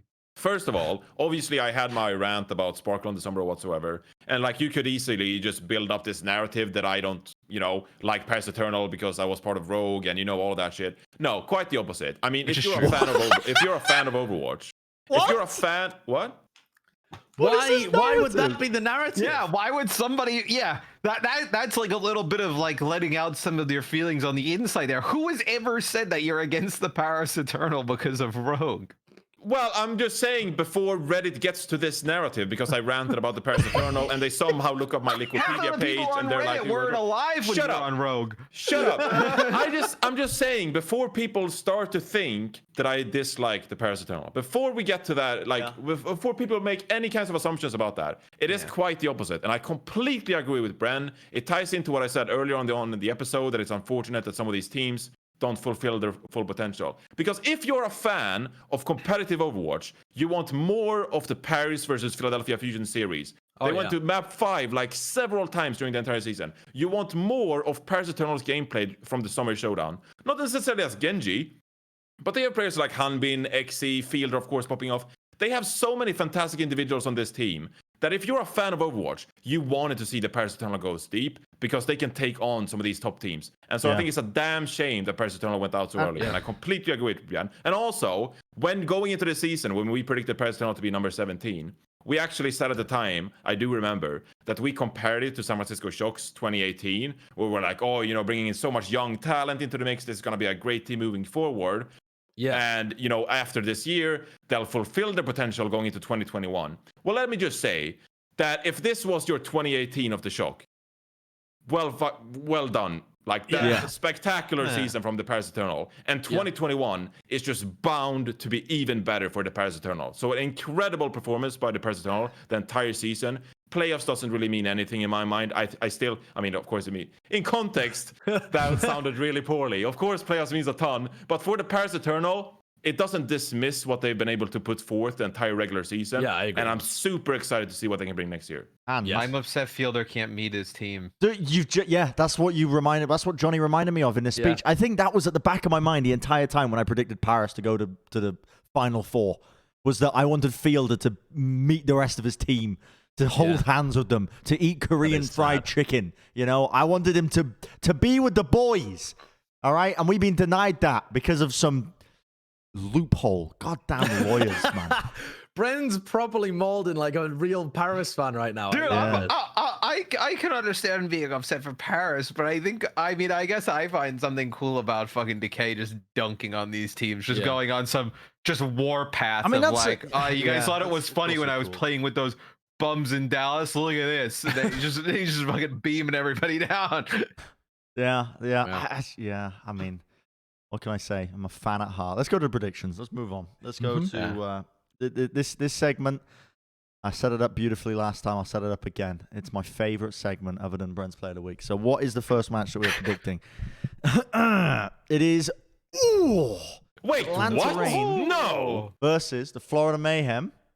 Didn't Johnny spend like the first 8 minutes talking about how good the Florida Mayhem is? This is wrong. Yeah, I definitely predicted Florida. No. I definitely predicted the Florida Mayhem. Whenever I write the wrong team, it's wrong. It's wrong. They're like, oh, here, look at that. Like, and then they make a bad prediction. He's trying to get revenge because we busted his $100,000 bracket. Is he trying to save yourself, reputation? Kurt, open your mic up. Open your mic up, Kurt. Talk to us. What happened here? I just did it wrong. No! Cover for them, Kurt. Okay, so we'll go around in a circle and we'll say who we actually predicted for this match. So Matt, who did you predict for this match? I took the Florida Mayhem. Mine on the graphic is correct. I took Florida. I think they're a team that just has a way higher skill ceiling. I think the week off will help them more than it'll help Atlanta. Johnny, you presumably took Atlanta. No, I took Florida Mayhem. I took Florida Mayhem to win this series. Okay, and Josh? Yeah, I also took the Florida Mayhem to win the series. But I do think that there is some slim chance that Atlanta manages to come out with the win here. So none of you took Atlanta? No, didn't take Atlanta. I took Atlanta. Wait, what? You did? I took Atlanta, yeah. Oh, I just got it backwards. Yeah, I took Atlanta. Bren and Matt took Atlanta. Matt, you took Atlanta? Yeah. Matt took Atlanta? Yes, you took Atlanta, Matt. I'm looking at your predictions right now. I did take That's what I screwed up. I got it mixed. I know what you predicted.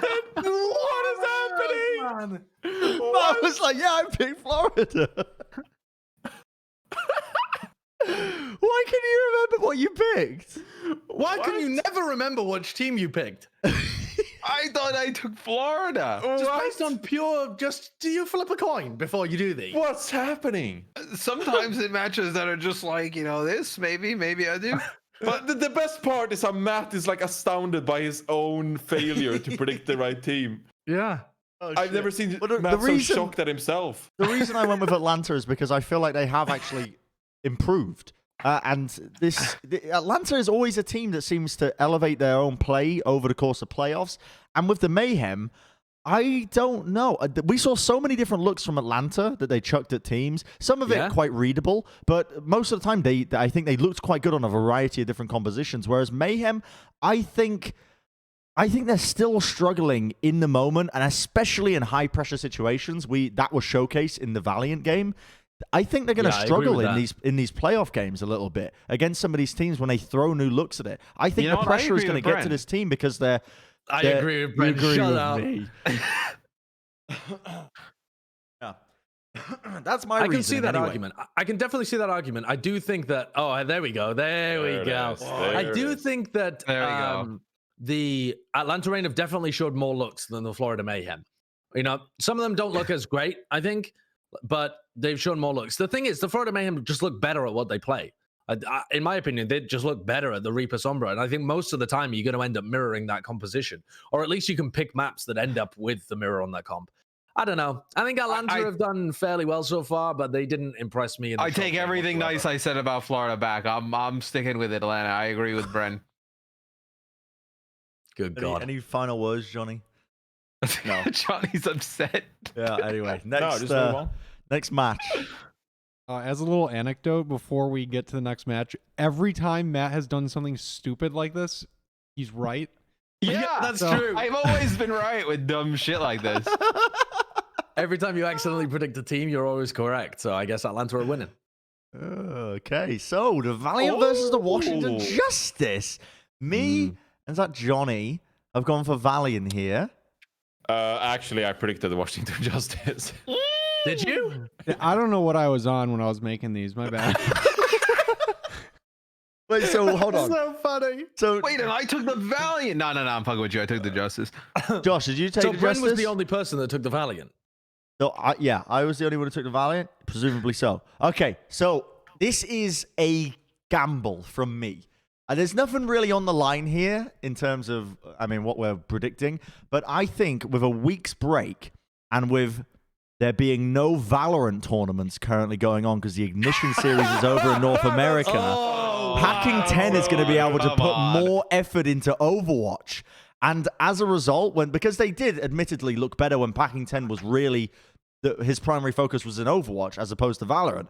I think because he can focus more on Valorant or more on Overwatch, with the week break as well, they will find a way to beat Washington.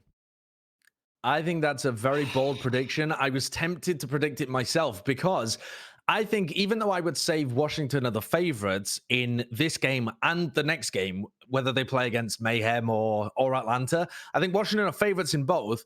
But if you say they're like 65%, 70% favorites in both, that still means they're less than 50% likely to win both matches in a row. I think Washington have got a tough task here to win against Valiant and Mayhem after this week's break, because the week break is definitely going to help the teams that are trying to counter them more than that team.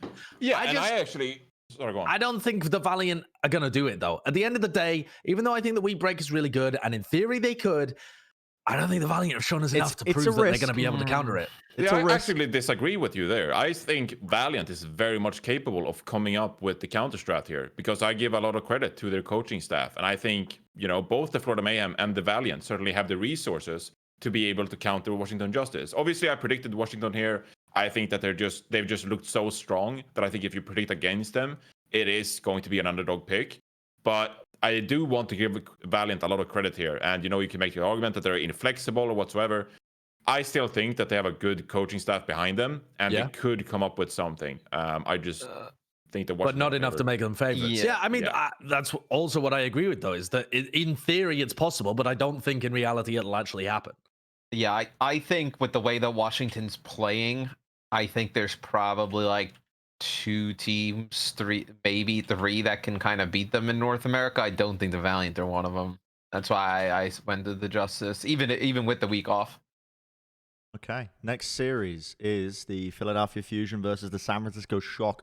What a fucking game. We've all gone Fusion. All right. I think I wasn't sure about this, to be honest. I know as crazy as that might sound, with the week break, I think the Shock are going to level up. But I think the Fusion are fucking hungry. I think they've never been hungrier for this, for just the wins in the playoffs. They have been denied every single tournament, every single playoffs. This team has been denied. They have never looked cleaner, in my opinion, than they do currently. And the Shock have actually had moments of weakness so far this playoffs. And say what you want about the Philadelphia Fusion in the tournament portions of the season, in the regular season, dealing with all different types of metas and hero pools, they were always consistent. It's a team that seems to have the pieces to figure out everything in terms of what the meta is. Let's say, for argument's sake, it turned into some crazy double off tank type of things. You have Fury and Poco to be able to play. Yeah, they would be fine at that. Yeah, they would be totally fine. They'd be able to weather that storm as well. I feel great about the Fusion. I feel great about them going into the playoffs. I mean, I think that they'll be the team, like if there's a team from North America at the end, to be there. If all of the teams played right now, like if every team today, even though it's not physically possible, if every team, if every team played the tournament now, I think Philly would win. Yeah. I think Philly are the best team right now. But I am still a bit worried, because if you're the team that feels like you've solved it all right now, and the only teams that Philly have played against are the Valiant and the Gladiators, who are not in that elite level, I think that's going to incentivize Philly to not expand their playbook as much as these other teams. I disagree with you here. I think they'll use that. I think that they acknowledge that they are so good with this Hisu Sombra composition that might give them time to come up with specific strategies on other maps and different compositions that they can have up their sleeve and they can actually utilize later.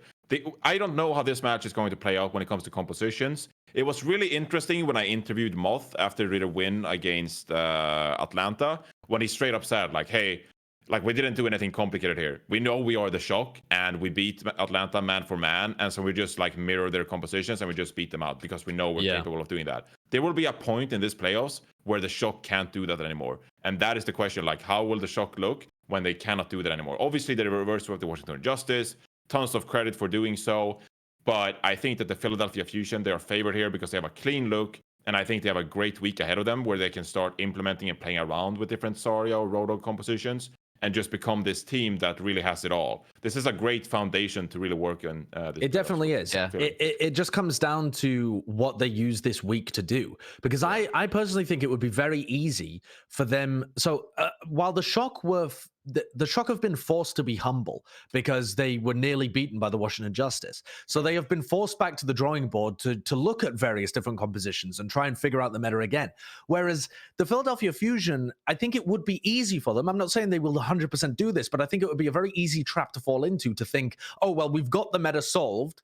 We've got the perfect comp. It can beat other things theoretically. So we don't really need to branch out that much into trying Zen Mercy backlines, trying Hog Zarya comps, that kind of stuff. Because I could see a world in which they believe that their Sombra Reaper and Sombra Tracer stuff can just beat anything else out there. And I think in theory it can, but in practice they'll probably find it very, very difficult. I think it would be super naive and super dumb if that's the approach that they took. Especially after seeing so many teams play what they're doing and just faceplant into Roadhogs and just get pummeled. Like, the fact that they sat around and were like, oh, well, we'll just do it better. Like, I mean, that's just ridiculous. For this match only, because we all took Philly, can we all give, like, percentages we think of this matchup? Because I don't think it's fair to the Shock to just be like, no one predicts the Shock. Yeah, because I do think they have a really solid chance. And, I mean, they could just do the typical San Francisco Shock thing where they're like, oh, you know, we got owned in the first map or two, and then we just made a sub and we proceeded to demolish Fusion in the remaining maps. So who needs this match more? Like, I say that in terms of, let's say for argument's sake, like the Justice, where they're waiting in that loser bracket finals. Who needs to get the win here to avoid playing the Justice? Philly. Philly need the Probably win, Philly, in my right? opinion, because if Philly lose this match, they won't have done that specific preparation against the Washington Justice, because nobody's using this week to like hardcore anti-strata team that you would only play if you lose. That doesn't make any sense. Even if they spend all of the time like broadening their playbook, they're not going to specifically try and beat the Washington Justice, a team that they're unlikely to meet. So I think that game would be a hell of a trap game, because it's a one-day turnaround as well. If the Philly Fusion win this upper bracket final, there is a chance that the current best team could end up going out of the tournament. You would know. So the way the schedule would work is the Valiant Washington game is the second match on Friday. Shock Philly is the first game on Saturday, and then what I assume is after that is the winner of Valiant Washington against Atlanta, Florida. Yeah, it has to be. So you would have like less than 24 hours notice of if you have to play against Washington. Damn. So this is such an important game for Philly to win. And if the Shock lose, then I actually feel fairly confident about them being able to win again against Justice. Now, I don't think that it'll be an easy game. I think it'll still be close, and there's still chances for Shock to lose. But they're going to be prepared, whereas I don't think Fusion will be specifically prepared. Listen, you already know that the Philly fans are watching this, and they're just pumping the air, man. Yeah. Now I could also analysts predicting Philly for the first time, when we've been shit talking Philly all season long. I could see Philly coming out and playing some Roadhog stuff against the Shock right away. Yeah. Seeing how good the Justice, how much it worked for the Justice, at least early on. Possibly. I don't think that would make sense. What to do with Striker's Tracer, though. If you're already looking like the best team in the league, running Sombra Tracer and Sombra Reaper, you want to try and force the mirror there. Especially with how bad Shock looked at Sombra Reaper. And they beat them in the mirror of basically this type of composition the last time they played. Yeah, a similar kind of it was very similar, yeah. I mean, it was more like Sombra McCree and that kind of stuff, but yeah, it was pretty similar.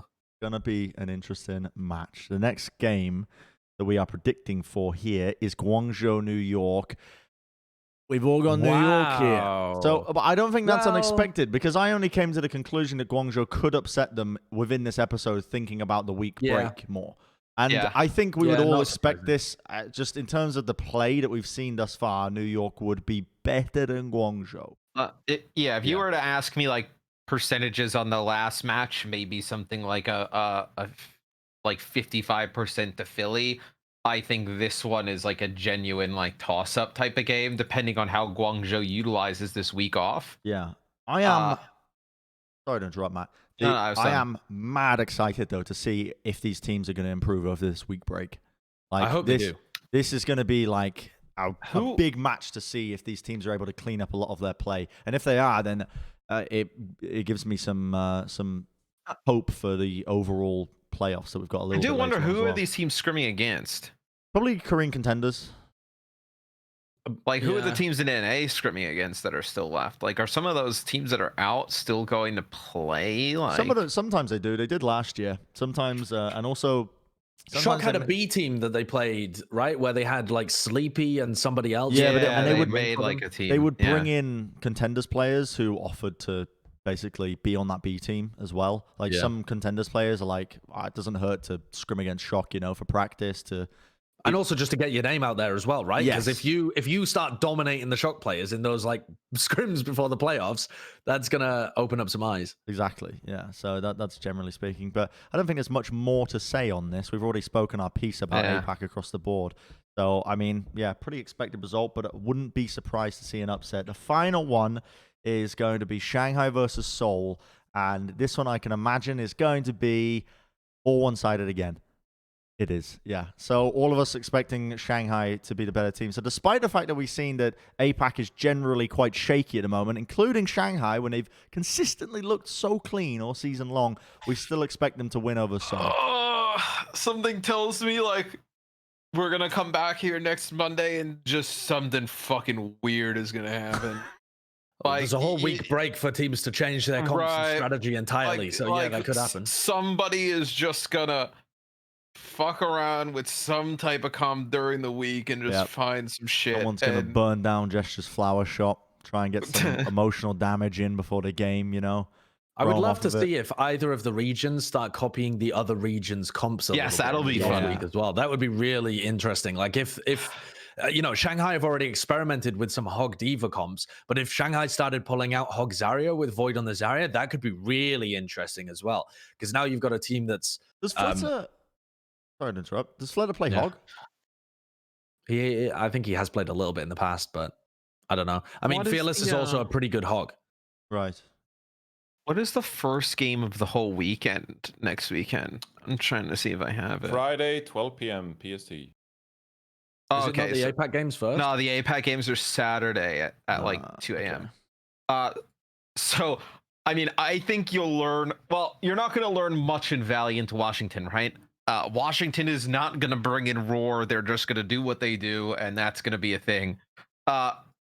If Atlanta or Florida and then New York, Hangzhou start to I think it's a really good point, Josh. It'll be interesting to see if any of those teams start to pull stuff from the opposite region, because then I think you'll have a better idea of where this meta is heading and what is going to be the kind of king composition. Yeah, when all the teams start clashing in the end. All right, well, good talk, lads. Let's close it out with the personal favorite. Unless you guys want to add on anything more, but I'm excited to get to this next segment. Excited to see who I want to see what this is. This is only been getting better, I feel like. Roll it, Kurt. Roll it. Qu'est-ce que c'est? Oh, je m'appelle Brennon. Ah, it is Bren's Player of the Week. Ah, oui, I never thought you'd ask. Presented by T-Mobile. Right, well... No idea what I was saying in that one because I couldn't. I don't know. Presumably the audio went through, but I couldn't hear it. Anyway, my player of the week, Bren's player of the week, presented by T-Mobile this week, is going to be this guy whose name is like unpronounceable. This guy. Well, how do I pronounce the name? Lutudi? Laos? Love you too, Dick. Love you too, Dick. Anyway. Yeah. Wow. I can't actually read it because it's too small on my screen, but LUTD, LU2D. Anyway, yeah, LU2D made this Marvel Avengers poster with so many little, it's just so brilliant. And I'm so glad it came across. ZP is Thanos. ZP is Thanos in the background. Custer is... I don't even know who Custer is. Custer's Iron Man. Custer's not Iron Man. No, he's not. Yeah, he is. He's not. Yes. Where else is Iron Man? Oh no, Kilios is Iron Man. Kilios is Iron Man. But they also gave justification for who should be who and why they picked them. Iron Man is at the back. I'm looking at the poster right now. Jake is Captain America because he's on Team USA for the World Cup. Kilios is Iron Man. Is Achilles at the front? That's the fucking Captain America is at the front. Mitch is Look, here's the original version. That's what's his name? It's I don't know enough Marvel. Custer's Tony Stark, dude. He's Iron Man. What's his name? Is it Warmonger? Warlord, Warhog, Warhawk. It's like War something. I don't know. He's like the friend of Tony Stark. Oh, okay. Anyway, War Machine. I don't watch Marvel. I have no idea what's happening. His name is War Machine. I just here we go. Googled it. Let me read through the justification. He said Jake is Captain America. Jake was on Team USA for the World Cup. So that's the reason why he's Captain America. I love Matt. Yeah, we're going to get to Matt. ZP as Thanos, partially inspired by the Infinity Stones casting tweet when he finally casted with Sideshow. That was quite good. Uber as Thor. Both Uber and Chris Hemsworth are Australian. Also, both kind of big old faces, so that made it easier. Okay. Mr.X as Rocket. His beard gives me the raccoon vibes. Yeah. So I love you as Rocket. You look so you genuinely look like you should be in the Marvel universe. Yeah, you do. Yeah, he actually does. Yeah. Can you zoom in on Matt? I just need to be smaller. I look like you know when you put in like those codes in like the basketball games and it's just the tiny bodies with a big head. I look like one of those. Yeah. I'm a raccoon, Chels. Wait, it says lose yourself to the. Oh, so it's because of the Daft Punk song. Lose yourself to dance. It has to be. That's his name. Oh, well, there you It go. has to be. Good Zoe is detective Black work, Widow because Black Widow's a badass and Zoe's badass. Easy decision. Okay. Also, pretty that's convinced. Pretty convinced that Zoe could kill all of us in our sleep as well. She could be quite scary at times, you know, in a good way. The who am I? Sideshow. I don't know how to pronounce the character that you are, but Okoye. Okoye. Sideshow's bold and Okoye's bold. Where did they get such a perfectly Picture of my big bald head? I even got the bump in it. I've even got the same shaped head as her. That's insane. That is so weird. Yeah, can you take your headset off and give us a side profile? Yeah, is that just because I'm bald? I'm not a badass. I'm just bald. Yeah, pretty applicable. Oh my god! You're the back of your head actually stands out. Yeah. I think most people's heads do, though, right? Yeah. Yeah. Dude, those people who think like aliens are amongst us definitely use Sideshow's head as the example. Oh my god, that's harsh. And then I got Captain Marvel, but they said, to be honest, I kind of wanted Bren to be Captain America, but it thematically didn't hit right. So I gave him the other captain, which I found quite interesting because here's my argument as to why I should have been Captain America. Because my story is exactly like Captain America's. What? Wait, Captain America was a little twig, skinny twink boy, and he turned into Captain America, and that's what I am going through right now. I used to be a skinny little twink boy. I think the only argument I think you have to be Captain America is they wouldn't have had to extend your neck as much as like Jake's. Jake, they made his neck like an extra like they foot. did make Jake look like a giraffe, didn't they? He really but also Jake is literally perfect for that role. I'm sorry, there's no way you can dethrone. I would make Jake an argument for Captain me America. personally. Presumably, Jake was also a twig at some point in his life. I mean, Jake isn't naturally born with a muscly body. He's been working on it as well. Yeah, but did Jake ever jump on a grenade? Did you? Did you ever jump on a grenade? I would. I mean, yeah, cast him with me, I suppose. Yeah. And Johnny got Nebula. Yeah, sorry, he was last pick, so he got stuck with Nebula. I don't even know who Nebula is. Who is Nebula? That's what I said, and apparently I think she's it's an like the assassin. AI, right? Yeah. Oh, she's the assassin. Yeah. Custer was Tony Stark. So the day after, they actually made a Captain Sweden poster because they felt bad about me getting Nebula. But it's Sweden. You know, let me say, I don't have the facial structure of Thor to begin with, so I look like. I mean, you can bring up the tweet. I actually sent it to Kurt, but I look like someone who's cosplaying Thor at like a convention and does a pretty shite job doing it. That's how this Photoshop looks, because like my chins like stand out and like the hair looks fake, and it's like I just look like I'm at the convention. Look at me, I'm Thor. Hey, Sverige. You know, it's. I should have been Tony. You look very Swedish. Did you just say you should have been Tony Stark?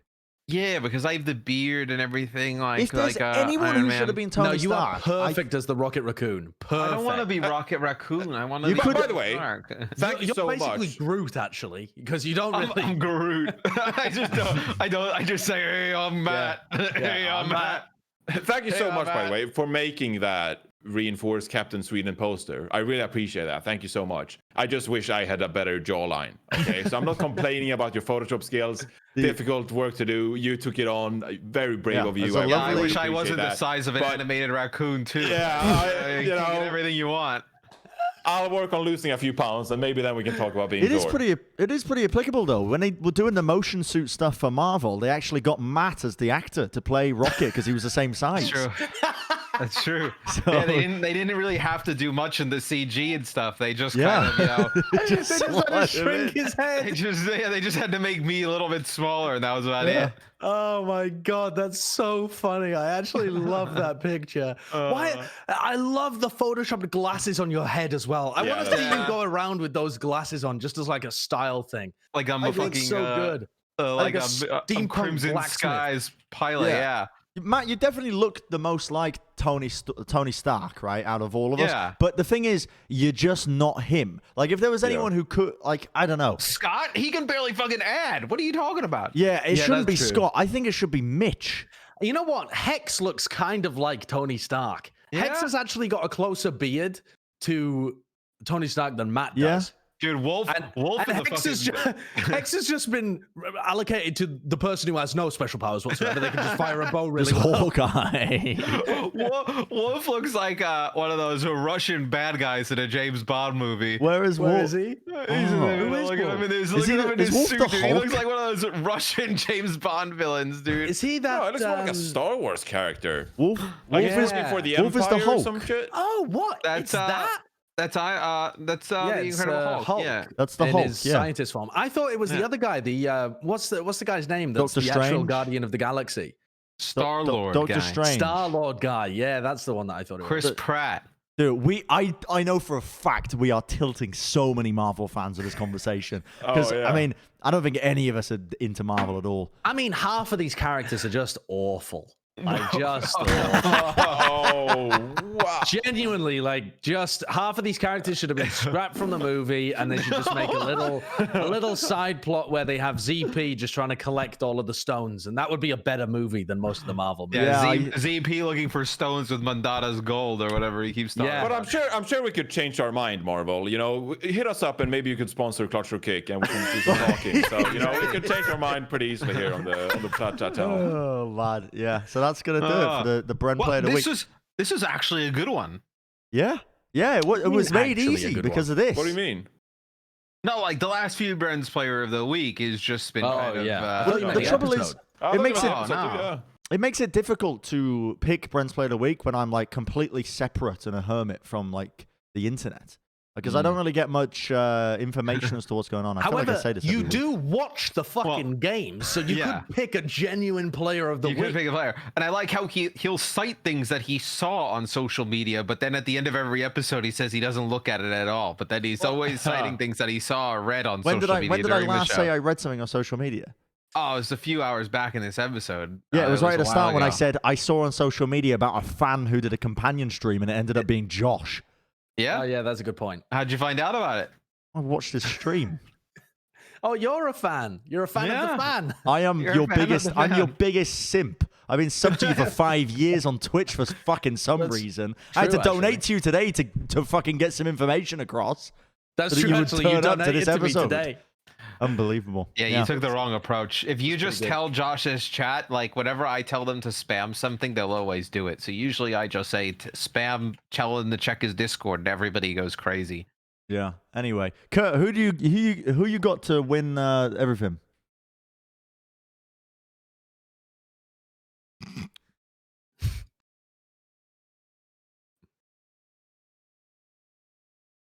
You're not ending it.